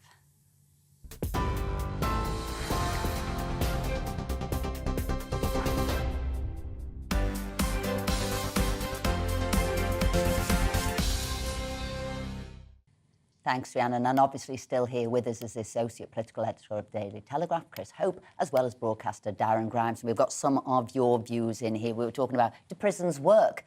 Yes or no? Gordon here, prison overcrowding could be alleviated by transferring all foreign criminals to their home countries to serve out their sentences there. That's how you'd get down some of the overcrowding. We were talking about whether or not ethnic minorities were overrepresented on TV. William says, given that white people represent 80% of the population, the increasing exclusion of white people, particularly white men, is a foolish, blatant and provocative form of discrimination that will foment resentment where none existed before. Political correctness is a pernicious presence in our society. And Andrew says, as a retired prison officer, I know releasing prisoners early to relieve overcrowding will not work. And Paul says, I've been on a jury foreman twice, and each time the jurors weren't given information of the defendant's past crimes. But we're coming to the conclusion prisons do work. Funny that, isn't it? Big story of the day, of course, is about Sue Gray and her joining, the senior civil servant joining Keir Starmer's team. Mike says, as an ex-civil servant, I can tell you that at all levels, from junior to senior, there is very little impartiality in any department. The code is never adhered to, nor is it ever enforced. Just a quick one there, Chris. Is, you know, you'll have a nose for a good story or one that could run for a long time. Is this going to be a big story? I've got a feeling it is. I mean, you've got people coming out saying it's damaging the civil service, people who are natural allies of the civil service saying Sue Gray's made a mistake here. The Tories risk overreaching. I think the Partygate inquiry was seen to be a fair inquiry. I'm not sure what Jacob Rees-Mogg is saying there. But looking back, what did you know? When did the talk start?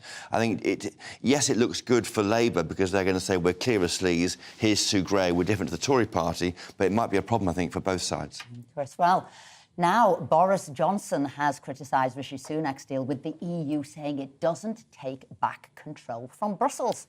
The former Prime Minister told the Global Soft Power Summit in London that he will find it very difficult to vote for the Windsor Framework deal struck by Rishi Sunak, as it still means having to follow EU laws. Well, joining us now for more on this is political editor of Huffington Post UK, Kevin Schofield. Good morning, Kevin. So, what did you think of Boris Johnson's intervention there, criticising Rishi Sunak's deal? Helpful or not? Not particularly helpful, but I think we should work on the assumption that anything that Boris Johnson says in public is designed to be unhelpful for Rishi Sunak. He's not his biggest fan. He would dearly love to be Prime Minister again. He blames Rishi Sunak for helping to bring him down. I mean, what I thought was quite noticeable, though, was that it wasn't full throttle Boris Johnson. He was a little bit cagey by his stance, although he said he probably won't vote against it. So he didn't say he definitely wouldn't vote for it. So he probably would vote against it or certainly couldn't support it. He wasn't calling on Conservative MPs to rise up or the DUP to mount a campaign against it. I don't think it's that surprising that he has obvious concerns about it, because ultimately it's replacing the deal that he struck himself. It's implicitly saying his deal wasn't any good, so we have to improve upon it, which obviously Boris Johnson isn't going to agree with. And I also thought it was interesting, in the Q&A after the speech, he acknowledged that the vast majority of the public, I think, just want to move on now from Brexit. You know, the vote was in 2016. This debate has been going on for such a long time. We keep being told that, you know, let's get Brexit done, and yet here we are, we're still discussing it, we're still having discussions with the EU, and it's still not done. So I think there's an acknowledgement there from Boris Johnson that probably the public mood now is for just to move on, and I think he's got to be careful there. If he then starts up a fresh Brexit campaign, that it might turn off ordinary members of the public. I mean, as you alluded to there, Kevin, it's a bit rich, isn't it, for Boris Johnson to be complaining about Rishi Sunak's deal when, in effect, Rishi Sunak's, trying to clear up the mess that Boris Johnson left behind with his deal. He's got a bit of a brass neck, hasn't he, to be complaining about this particular deal. It's certainly better than the one he negotiated, whether it's ideal or not. Yeah, I think you're right, and I think he does realise that. I mean, I think Rishi Sunak will be pretty happy with the way that the deal has gone down thus far. The DUP have expressed some concerns, but they've not completely rejected it. The same goes for the ERG. We're in a bit of a holding pattern at the moment before we hear exactly what their final positions on it are. But thus far, I think the consensus among Conservative MPs is that it's, as you say, Philip, it's better than what was there before. It's not perfect. No deal is ever going to be perfect, let's be honest, but at least it improves the current situation, and I think Boris Johnson realises that. So he's got a tricky balancing act. As much as I say he'd dearly love to come back, at the same time he doesn't want to overreach and find himself out of touch, not just with the public mood, but with the mood of the vast majority of Conservative MPs. He talked about other things as well, didn't he? He talked about tax, corporation tax shouldn't go up. But obviously, he was the one who was putting taxes up. Wouldn't it have been nice to have been a Prime Minister with an 80-seat majority if you wanted taxes down?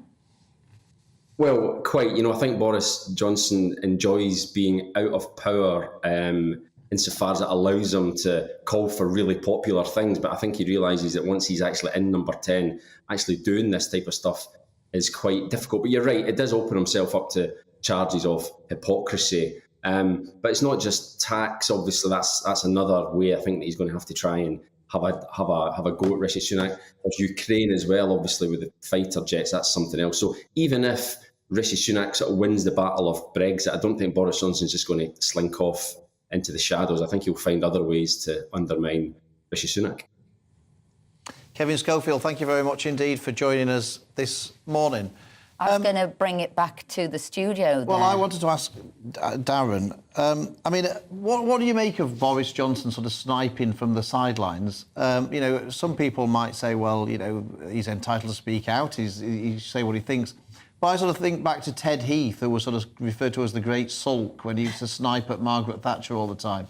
And so is there a danger that Boris could become sort of seen as a Ted Heath kind of figure? There potentially is, but Boris, you know, before he became Prime Minister, before he actually became Foreign Secretary even, he was a real sort of, he could move the dial in the Conservative Party and actually beat the drum for issues that matter, like taxation, for example. And I do think he has a point, you know, in the Northern Ireland discussion where he said, he actually come forward and he said, there's a problem here because the deal that we've secured, the Windsor framework, is the exact deal that Liz Truss was offered when she was Foreign Secretary, that they rejected and tried to pass the Northern Ireland Protocol Bill to actually make sure that the UK had a stronger negotiating hand.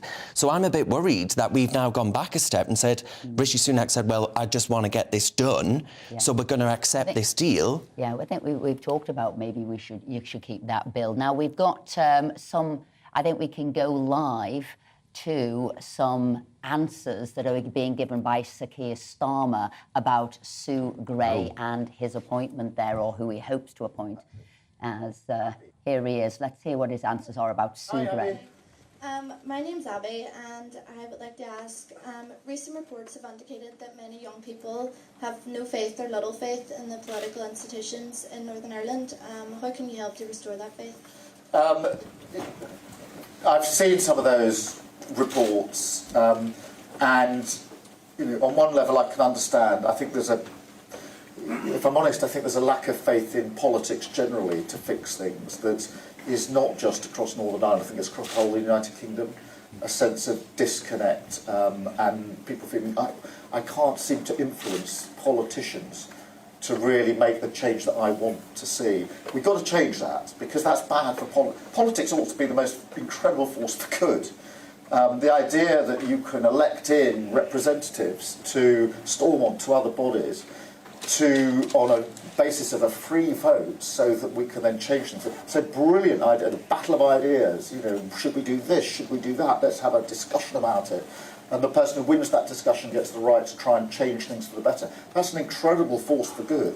And therefore, when there is this distance, Abby, between what politics can be and what politics sometimes has become, I think it's a bad thing. What I think we have to do as politicians is to allow that trust to be restored, to behave in a way that actually means we're entitled to that trust, because we shouldn't just assume that people should trust us, or that somehow people should look on and say, well, they'll do the right thing. We have to show that we understand what people are going through, we understand what's in their mind, and that we will faithfully reflect that in the politics of the day. What do you think, Abby, would make a difference for you in terms of that trust issue?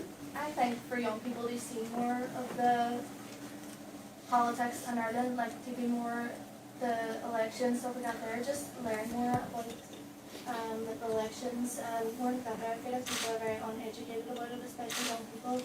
Yeah, I think that's probably right. And so I think politicians should be exposed to communities and people more as well. I will, every single thing I do like this, every event we do, I always learn something. I always have something that I take away with me that you can't get by reading a briefing paper in London. It's that human engagement, something somebody says that makes you think, hang on, that's really interesting. And so I think there's the having events like this where we can directly talk to each other makes a huge, huge difference, I think. So thank you, Abby. And finally on my 3, I've got Ben. Hello, Sir Keir. Ben. I'm called Ben, and I'm a politics student on St. Columb's College. And are you leaving this year, or have you got another year to go? I've got another year to go. Okay. So, and do you know what you're going to do at the end of that? I was thinking about political science. Something along those lines.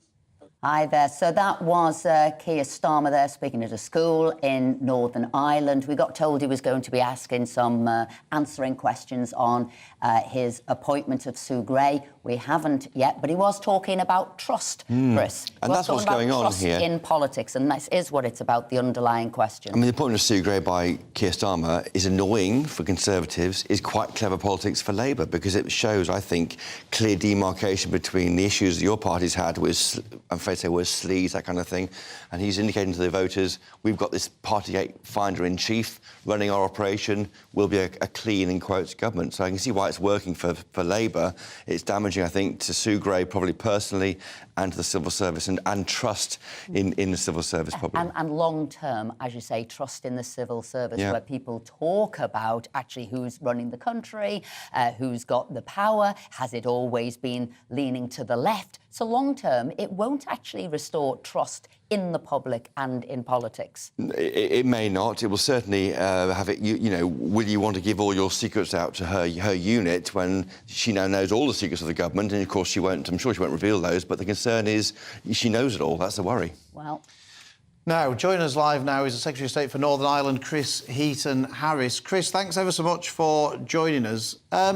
We've been talking about the Windsor framework, and you know, it was sort of billed as a great triumph for Brexit and getting Brexit done. But there's been a number of people who've sort of questioned whether or not it's all it's cracked up to be. You used to be chairman of the ERG as well. European Research Group. Yeah, Stephen Barrett said on GB News yesterday, it's a document with no legal effect, it's a wish list of vague commitments, and it envisages the UK government maintaining alliance with EU laws. So what do you say to people who are saying that this deal isn't all it's cracked up to be? Well, to that specific question, I'd say, well, that's wrong. I mean, there are treaty changes that the European Union have to pass to get the Stormont lock put into law and to do the VAT changes. There's a whole host of EU law that's disapplied that needs to be done on the European side. The new Green Lane needs a treaty change and backing on the European side as well. So I can actually prove that there needs to, it has quite a strong legal effect that's different. But for people who say it's not getting Brexit done, I guess I say to them, well, what do you think Brexit was? We've left the European Union. This deal now allows for food produced in the United Kingdom to travel freely around the United Kingdom for consumption. It eliminates what was a customs border in the Irish Sea. It means there is a whole host less EU law. There is still 3%, or probably less than 3% of EU law that applies to Northern Ireland, but it's 3% of law that actually is the minimum required by the businesses there that they have asked for, that people that work in Northern Ireland have asked for to maintain their link into the single market without a north-south border on the island of Ireland. So I would say, you know, I'm not sure what getting Brexit done might look like to some people. It wasn't ever meant to be cutting our nose to spite our face. It was never meant to leave us with bad relations with the European Union. But this is a deal that goes way, way further in sorting out the Northern Ireland Protocol than any other previous suggestions, and I believe will bring prosperity to Northern Ireland, which is good for the Union. Now, you were a strong supporter of Boris Johnson when he was Prime Minister, Chris. Yesterday, it's on the front page of the Daily Express today, Rishi's deal will not take back control. So what would you say to Boris Johnson? Is he completely wrong about this too? So, but I as you know, I love Boris with a passion. I think he's one of the greatest politicians we have in our party, and he's got a great part to play in this. I had a conversation with him yesterday as well, and the beautiful thing about British politics is we don't always have to agree. And on this, I'm afraid I don't think Boris has got it completely right. He was saying that we wouldn't be able to diverge, and actually we absolutely will be able to diverge in our standards and in how we do things as we move forward. But there is a lot in the Westminster framework. I don't think people have quite come to terms with how all-encompassing this is, because it does sort out, hopefully forever, the issues that we have in the Irish Sea, which have meant that huge amounts of UK GB-made goods have been missing from shelves in Northern Ireland. But that's just a practical effect. But there's been a problem with VAT. Couldn't apply VAT changes or duty changes in Northern Ireland. This deal sorts that out. We couldn't. A whole host of things we couldn't do are sorted by this deal. But being upfront with everybody, there is still 3% of EU law, but that's the bit of EU law that makes actually Northern Ireland gives it a special relationship with its partner to the south. Sorry, Esther, I can't hear you. Oh, can't you? OK. I'll shout. People have said they've accepted this is a lot better, much better than it was before. But I guess what they're looking at here is the DUP. Have you got support of them? Do they think it's good enough?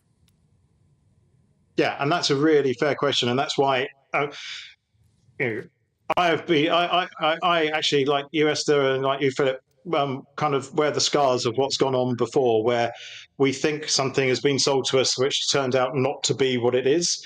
And so we've now published everything, the legal text, everything's out there, allowing people to have the time and the space to look at it properly, because it's actually genuinely important to the people of Northern Ireland that they have a functioning executive up and running.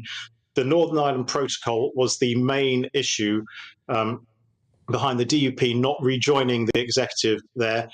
And they need to be comfortable with themselves that this does the job. Now, I would like to think that the Stormont break that's contained within this New Deal, which is a really meaty tool for democracy, and Stormont gives even more added emphasis, because it means essentially in that 3% of law that still applies to Northern Ireland, EU law that still applies to Northern Ireland, if that ever changes from the EU side, Stormont has a break on that. We'll have to I'd like see to think there's something in this, but they do need the time and space. I agree with that, Chris. But finally, if we've time, this Sue Gray appointment, your views on that? Keir Starmer wanting to appoint Sue Gray, one of the top civil servants? Yeah, I'm here to be diplomatic and helpful. I'm surprised by the appointment, I have to say. I've worked with Sue Gray. She's been a very good civil servant in my dealings with her. But as you mentioned, I was Boris's chief whip, still a good friend of his. And I think this raises a whole host of questions that are for other people to ask. Well said, a politician's answer there. What can I say? He was being diplomatic. He was being diplomatic. But what we do need, and I know we've got to go to a break, we've got to know what those questions are, what those points are.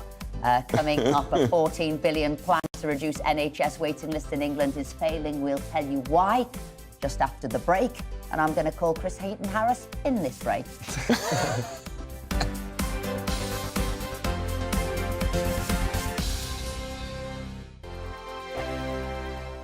It's all about family, being in people's living rooms, all the interaction and getting to know who our viewers and listeners are. When I was young, my dad used to say, no, stop arguing. I wanted an outlet that would enable me to give my opinion.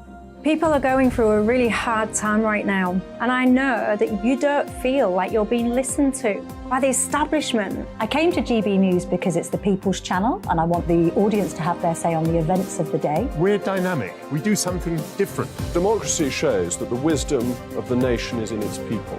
I get to travel to find out what the story is from a personal perspective. The British people aren't fools. We know when we're not being told the full story. We've got to work out how Britain moves forward from this. Is the best country in the world. The establishment had their chance. Now we're here to represent your views. Britain's watching. Britain's watching. Britain's watching. We're proud to be GB News. The People's Channel. Britain's news channel. Hello, I'm Esther McVeigh. And I'm Philip Davis. Whether you're watching or listening on TV, online or on radio, we handpick the latest stories, debates and expert opinions for your weekend. So whether that's politics, news or showbiz, we've got it covered. Join us every Saturday morning at 10 o'clock on GB News. Join me, Camilla Tominey, on Sunday mornings from 9:30, taking the politicians to task and breaking out of SW1 to see how their decisions are affecting you across the UK. Bursting the Westminster bubble every Sunday morning, only on GB News, the People's Channel. Britain's watching. GB News has its own late-night paper preview show, Headliners, where comedians take you through the next day's top news stories. You don't have to bother reading the newspaper, we've got it covered for you. Headliners, every night at 11 p.m. and repeated every morning at 5 a.m. We won't send you to sleep like some of the other paper review shows out there. GB News, the People's Channel, Britain's news channel. Join me, Nana Akue, Saturday and Sunday afternoons on GB News. Expect fiery debate and passionate discussion as me and my panel tackle some of the biggest topics hitting the headlines. It's a place for everyone's opinion. No one gets cancelled, but no one gets an easy ride. Oh, she's on it today! Be ready for conversations that are fierce, frank, and of course, fun. Every Saturday and Sunday afternoon from 4 p.m. on GB News, the People's Channel.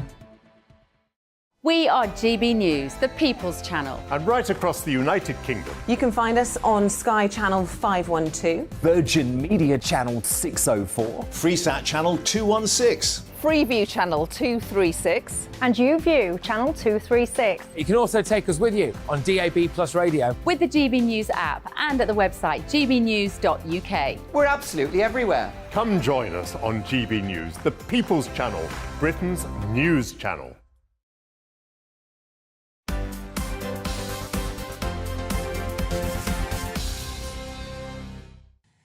Welcome back. It's now 11:29.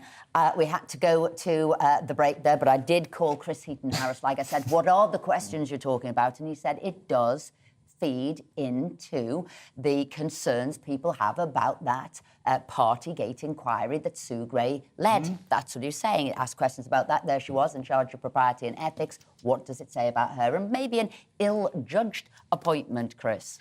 Well, yeah, now a bit of going back over what's been said in the past, we're seeing here on Twitter that Keir Starmer said in January last year, when Partygate inquiry was starting, that he knew her personally, and she's got huge integrity and huge respect. But this idea of knowing him, that now, you know, that's those word knowing someone personally has far the greater import now, I think, given what we know now. And isn't that just the case? You do a lot on Twitter, you keep videos on Twitter, you can capture all of this, and he's going to be tripped up, maybe. Oh, absolutely, yeah, but he must be like the cat that got the cream, because this is going to wind Boris right up, right? And Sir Keir Starmer has made no secret of the fact that he can't stand Boris Johnson. So I think this is actually an attempt on his part to just troll Boris, to be honest with you. Well, not only that, I have to say, we looked at who the lawyer was that was advising Sue Gray as well. He was Daniel Stillitz KC. We found out he was a Labour Party member until 2019. Again, all of this will start unravelling who she had as advisor. The question I thought, Chris, is that I can't believe that Sue Gray just left the civil service and Keir Starmer just appointed her. They must have been having conversations. They must have been having conversations, mustn't they? So the question is, I suppose, how long have these discussions been going on? What have they been talking about? I think this is going to be the story of the weekend. When did the talk start? You know, were they talking during the Partygate inquiry to join his private office? I mean, it's possible. You know we don't what know. We need now, don't we? We need Isabel Oakeshott to do a story on Sue Gray and then get all the WhatsApp messages between Sue Gray and Keir Starmer. Well, that's us. We're going to be here. We're going to be mulling over all the big stories coming up. The pub trade has warned of thousands of closures across the country if the government support on energy bills is not maintained. We'll be speaking to the campaign director at Campaign for Pubs about this. So stay with us for that. But first, it's the news with Rhiannon. OK, we're not going to do that. We won't be going to Rhiannon. We'll go to Rhiannon a little bit later on. But we can look a little bit more about this impartiality. As you say, you think Keir Starmer's just basically trolling Boris Johnson, getting his... How will Boris react? Well, I think Boris will actually say what Jacob Rees-Mogg said on this very channel last night, which is that this stinks to high heaven, right? And it calls into question the impartiality of the entire system. And when you've already got... And now Sue Gray has mentioned this herself, that trust in these institutions is incredibly important, and that's why you need an ethics advisor, yada, yada, yada. Well, I'm afraid when it turns out, it transpires, that there have clearly been conversations while she's been in this post about joining the Labour Party, becoming Chief of Staff to Sir Keir Starmer. Unbelievable. It calls into question the entire premise of the findings around Boris Johnson eating a bit of cake during lockdown, right? That whole farce is now called right into question. And of course, it may, Chris, it may mean the Privileges Committee inquiry sort of gets quashed, it does, because it sort of might say that he can't get a fair trial now. And yes, exactly right. And I think there's a real concern here for Boris Johnson. I mean, he's going to worry about whether this calls into question how he's been judged, and whether. But he, of course, he put all this faith into Sue Gray. The thing with Sue Gray is she was given this authority all last year of the judgment of Solomon, someone who's wise, incorruptible, and now she does this. She is damaging, I think, herself and the civil service. I don't think, as you're saying, Darren, Keir Starmer minds one bit. No. Well, now we can go to the news bulletins. As I said, we'll be here. We've got lots to do.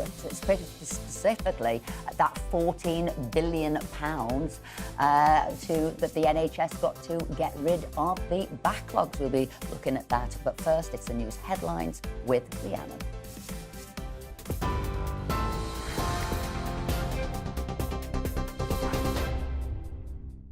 Esther, thank you. It's 11:33, your top stories from the GB newsroom.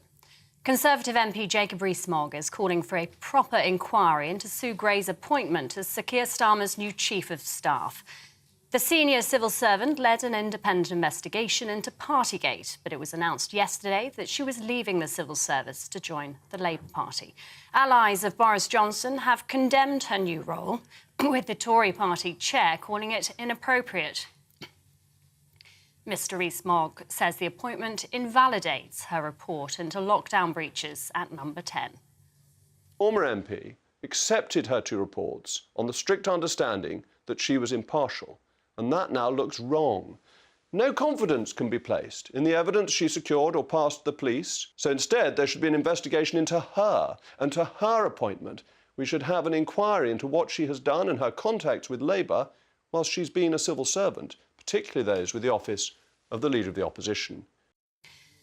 A Nobel Peace Prize winner and pro-democracy activist has been sentenced in a Belarus court to 10 years in prison for funding protests. Alice Bialyatsky, whose human rights group provided legal and financial aid to protesters during a 2020 wave of unrest in Belarus, has also been convicted of tax evasion. He claims he's being persecuted for political reasons. Russian news agency TASS, that's been reporting on the sentence, says the verdict is likely to be strongly condemned by the West. And it may well be March, but a cold weather alert's being issued for parts of the UK at the start of next week. The UK Health Security Agency says freezing temperatures and wintry showers are forecast across England from Monday, bringing with it a risk of ice. The Met Office, meanwhile, has issued a snow warning for parts of Scotland and the northeast of England. The cold snap's expected to last until midnight on Wednesday. TV, online and DAB+ radio, this is GB News.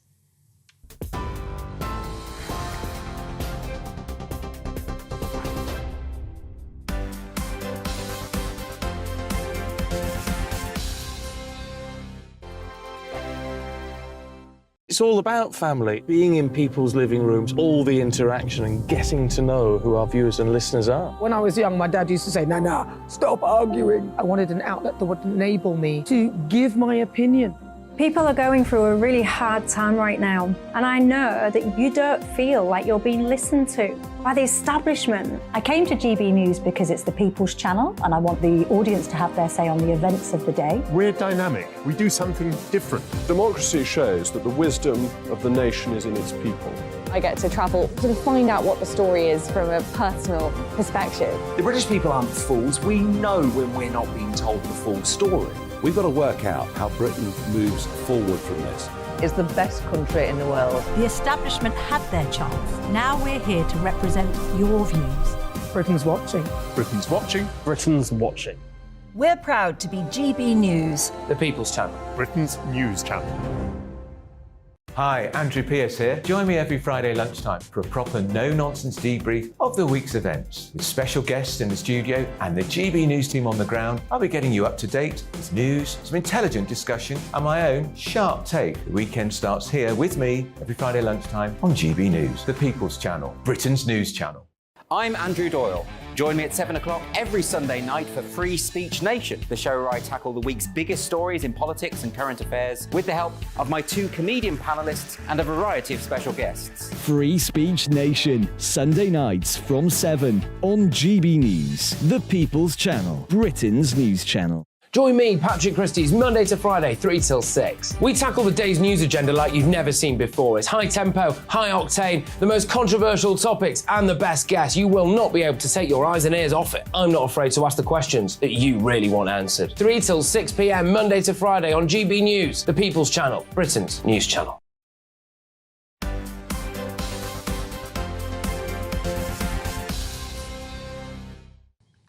Welcome back. It's 11:39. Now, a report by the Commons Public Accounts Committee has said that the £14 billion plan to reduce NHS backlogs caused by COVID is failing to meet targets. The report also found that NHS England's 3-year recovery programme from elective care was already falling short in its first year, with cancer waiting times at their worst ever levels.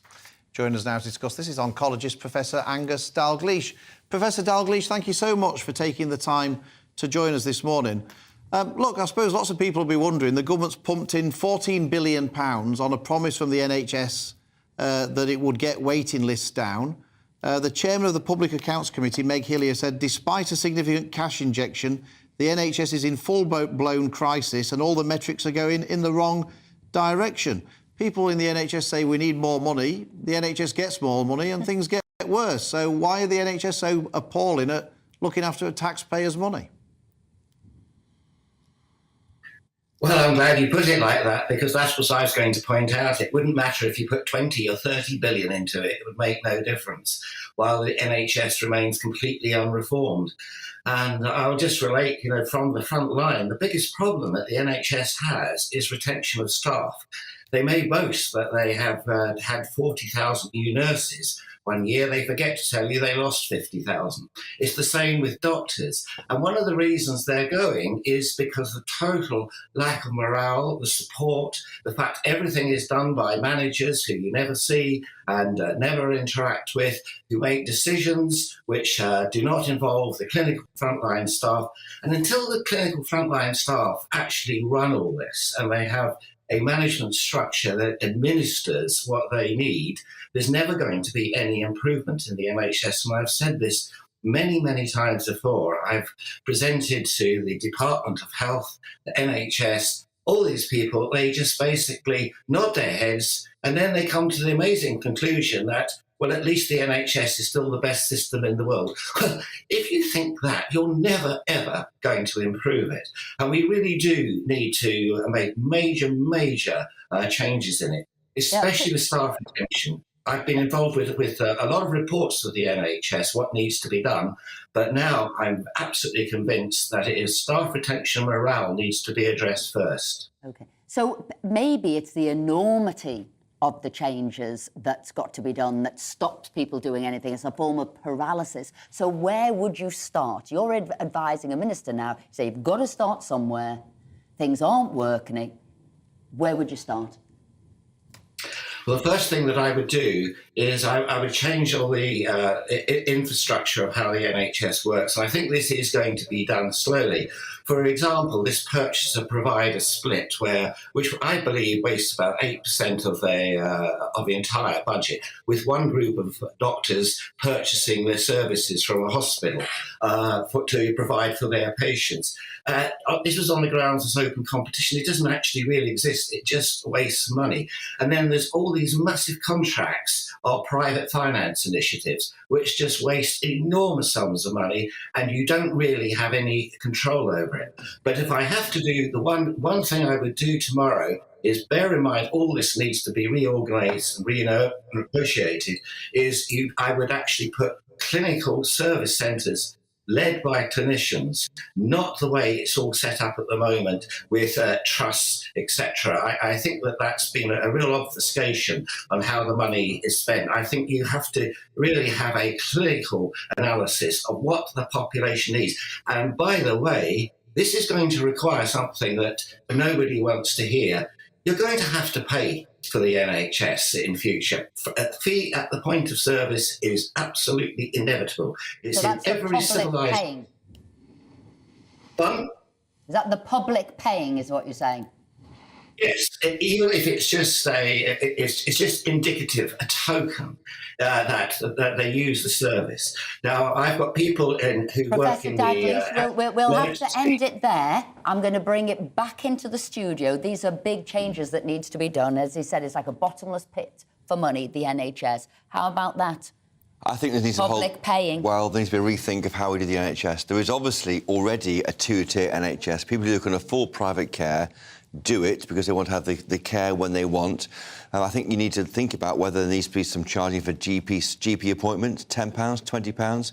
You wince there, Phil, but I think that will make the missed appointments is so costly. There's so many ways that we don't really appreciate what taxpayers are paying for when we see our health. I just think that's main party will think that's politically toxic to do. But why can't you touch the NHS? Why is it in this? Well, no, I'm not saying you can't touch the NHS. I'm on about. I think the bit that the public value about the NHS is that treatment's free at the point of need. That principle is the important principle. The rest of how it's organised is a complete disaster. But I can't see any political party dealing with. What do you think? I actually, during the news there, we were looking at a story about HS2 and the money that's been pumped into that and how there's political paralysis over that, with both parties saying, well, of course we need to go through with it, even though it's turning out to be a complete disaster.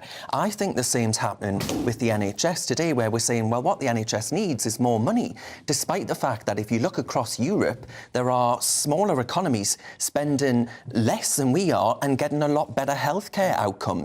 Why is that? We're giving more money to the NHS, £14 billion here to tackle waiting lists, and the waiting lists have got worse. Exactly. When he talked about the staff, though, and how they were feeling what's going on, I think there's a big question there, isn't there? Morale is totally. Because we now know we've got more staff, but he was talking about staff retention. Nobody wants to stay there, so you've got to train them, you've got to educate, you've got to keep hold of them. So this is the issue that's got to be sorted out straight away. It is huge.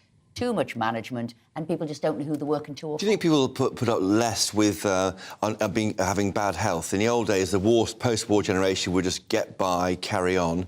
Some GPs have said to me that people are increasingly keen to go to the doctor when they don't need to be there. We're all doing our Google diagnosis, aren't we? All thinking that we're worse than we are. Look, it's been brilliant having you here, Chris Hope. Brilliant having you here, Darren Grimes. Thank you very much for all of your comments throughout the show. But there's another thing we've got to turn to now, and that's the pub trade has warned thousands of pubs going to close right across the country if the government support of energy bills is not maintained. The British Beer and Pub Association have called on the Chancellor Jeremy Hunt to do more to protect the industry in his forthcoming spring budget.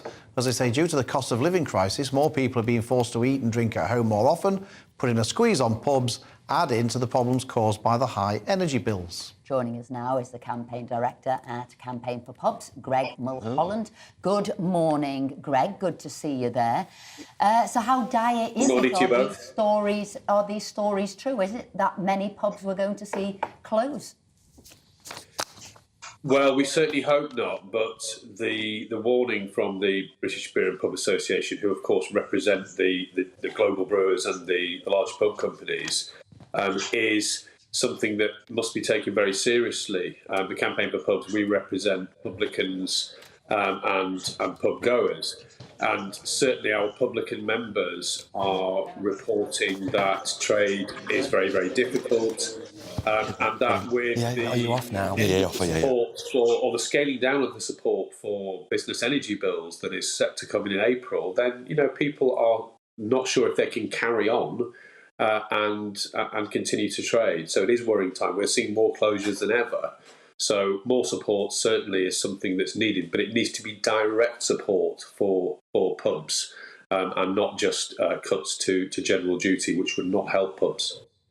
And so, Greg, I mean, is this just about literally the bills that people are, the energy bills, which I know is massively disproportionately affecting places like pubs, or is there something more structural that's the problem with the pub sector? I know that when you were the MP for Leeds North East, you were instrumental in bringing in the pubs code adjudicator to try and help deal with some of the unfair conditions. Is that still an issue going forward, that pubs are struggling with how they're treated by their landlords, or is it literally now just about these bills? Well, I mean, I'm afraid that still is an issue, Phil, and that was something that you were involved in. And I'm afraid that the pubs code and the pubs code adjudicator system was very much watered down and hasn't worked the way it was supposed to. Publicans have been betrayed. The promises have been broken in terms of how that would work. So that is a problem, and tenanted and tied pubs particularly to the large companies, are the ones that are particularly struggling. We're seeing free houses, community pubs do better. But as you've said, though, this particular crisis, it's the cost of living crisis, the fact that consumers are feeling the pinch and not able to spend as much, people are going to the pub less, with those eye-watering energy bills. And above all, what we'd like to see the Chancellor do is to not scale back the support, to continue the support for businesses on energy bills through the rest of this year, because there'll be another winter before very long, but also look at cutting VAT. We need some direct support. The government were keen to support businesses through the pandemic, which of course was disastrous with pubs having to close. And yet there's a sense now that actually the current Chancellor simply either doesn't get it or doesn't care, and is saying, well, we're supporting you as much as we can. And what that is saying is that the government is happy to see many hundreds, indeed if not a couple of thousand pub closures. And that means pubs closing in communities up and down the country that otherwise are perfectly viable, that in any other time are profitable, successful, contributing to the economy. So more support certainly is needed. Thank you for your time this morning, and this will be a big issue. It will rumble on, and I know people are lobbying the Chancellor as we speak about this issue. We've got some views here. Yes, things about things rumbling on. Jane says Keir Starmer has shown a poor lack of judgment appointing Sue Gray. Is he really fit to be Prime Minister? This also proves Partygate was a complete stitch-up. Disgusting. But Neil says, when the country's broken and people are sitting in the cold and struggling to pay the bills, why does Sue Gray matter? Paul here, are we about to enter the Greygate period?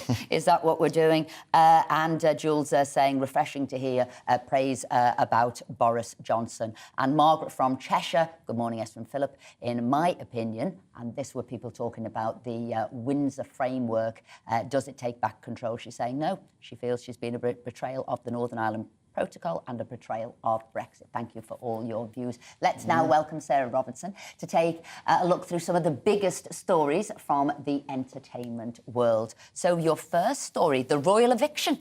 I know, the royal eviction. It's all going off again with Harry and Meghan. More from them saying they're stunned and shocked to be found out that King Charles has not allowed them to stay at Frogmore. He's apparently kicked them out. Well, this is what's been reported.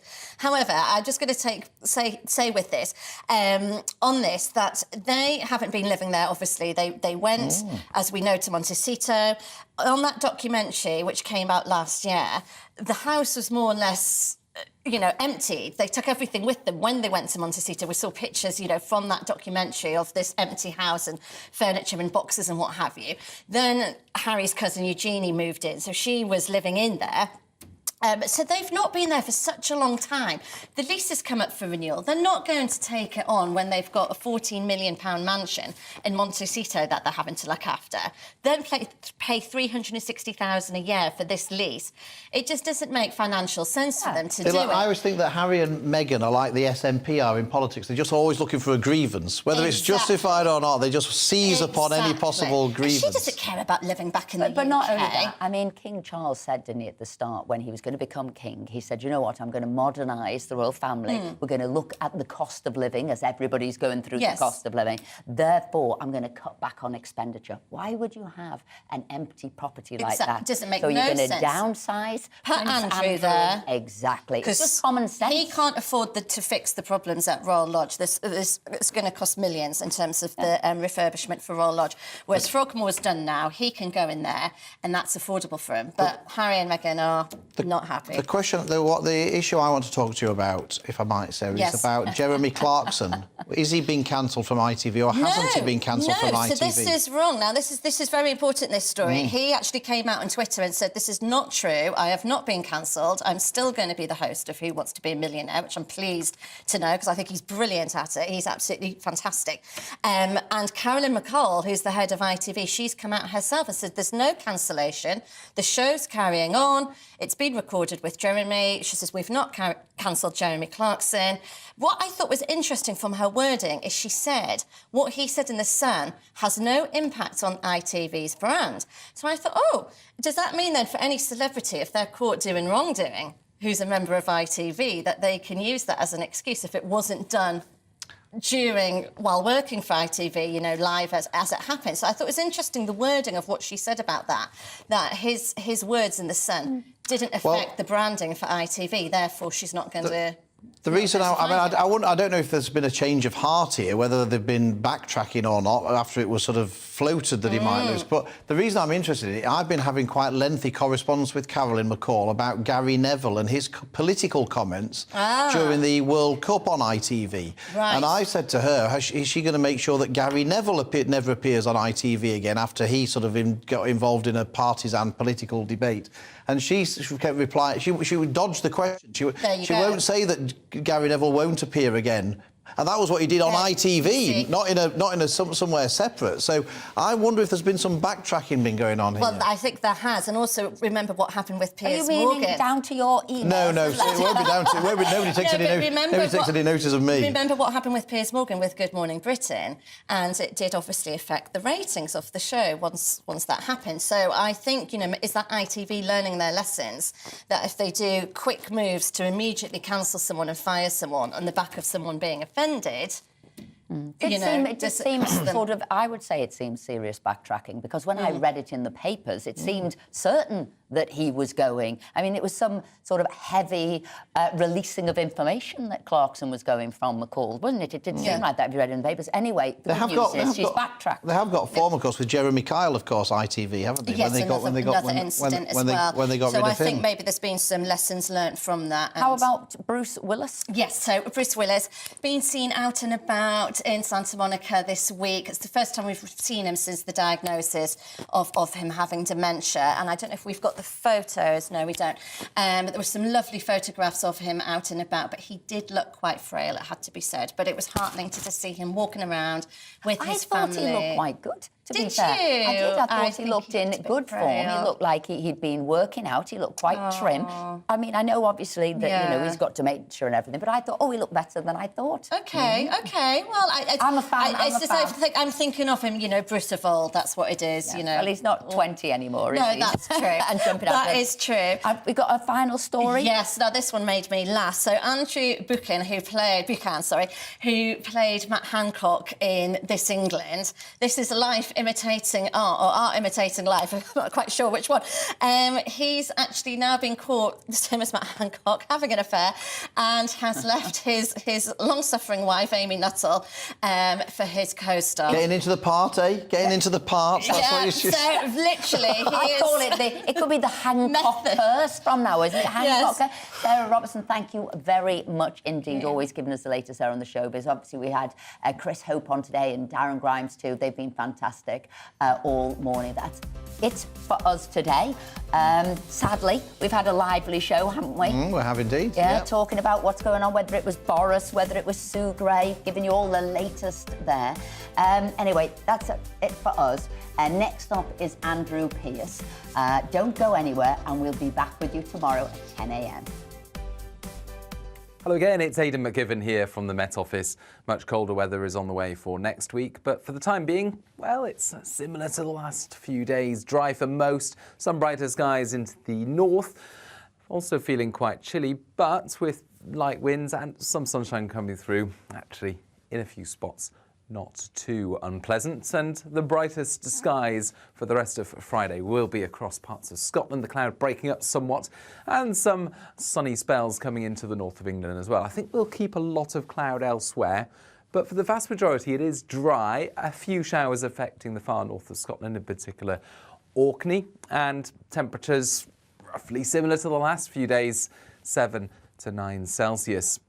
Then into the evening, we'll see those clearer spells in the north tend to develop a bit more widely and drift further south as well, where we do get clear spells, of course. Temperatures will fall, and we'll see a frost in places. But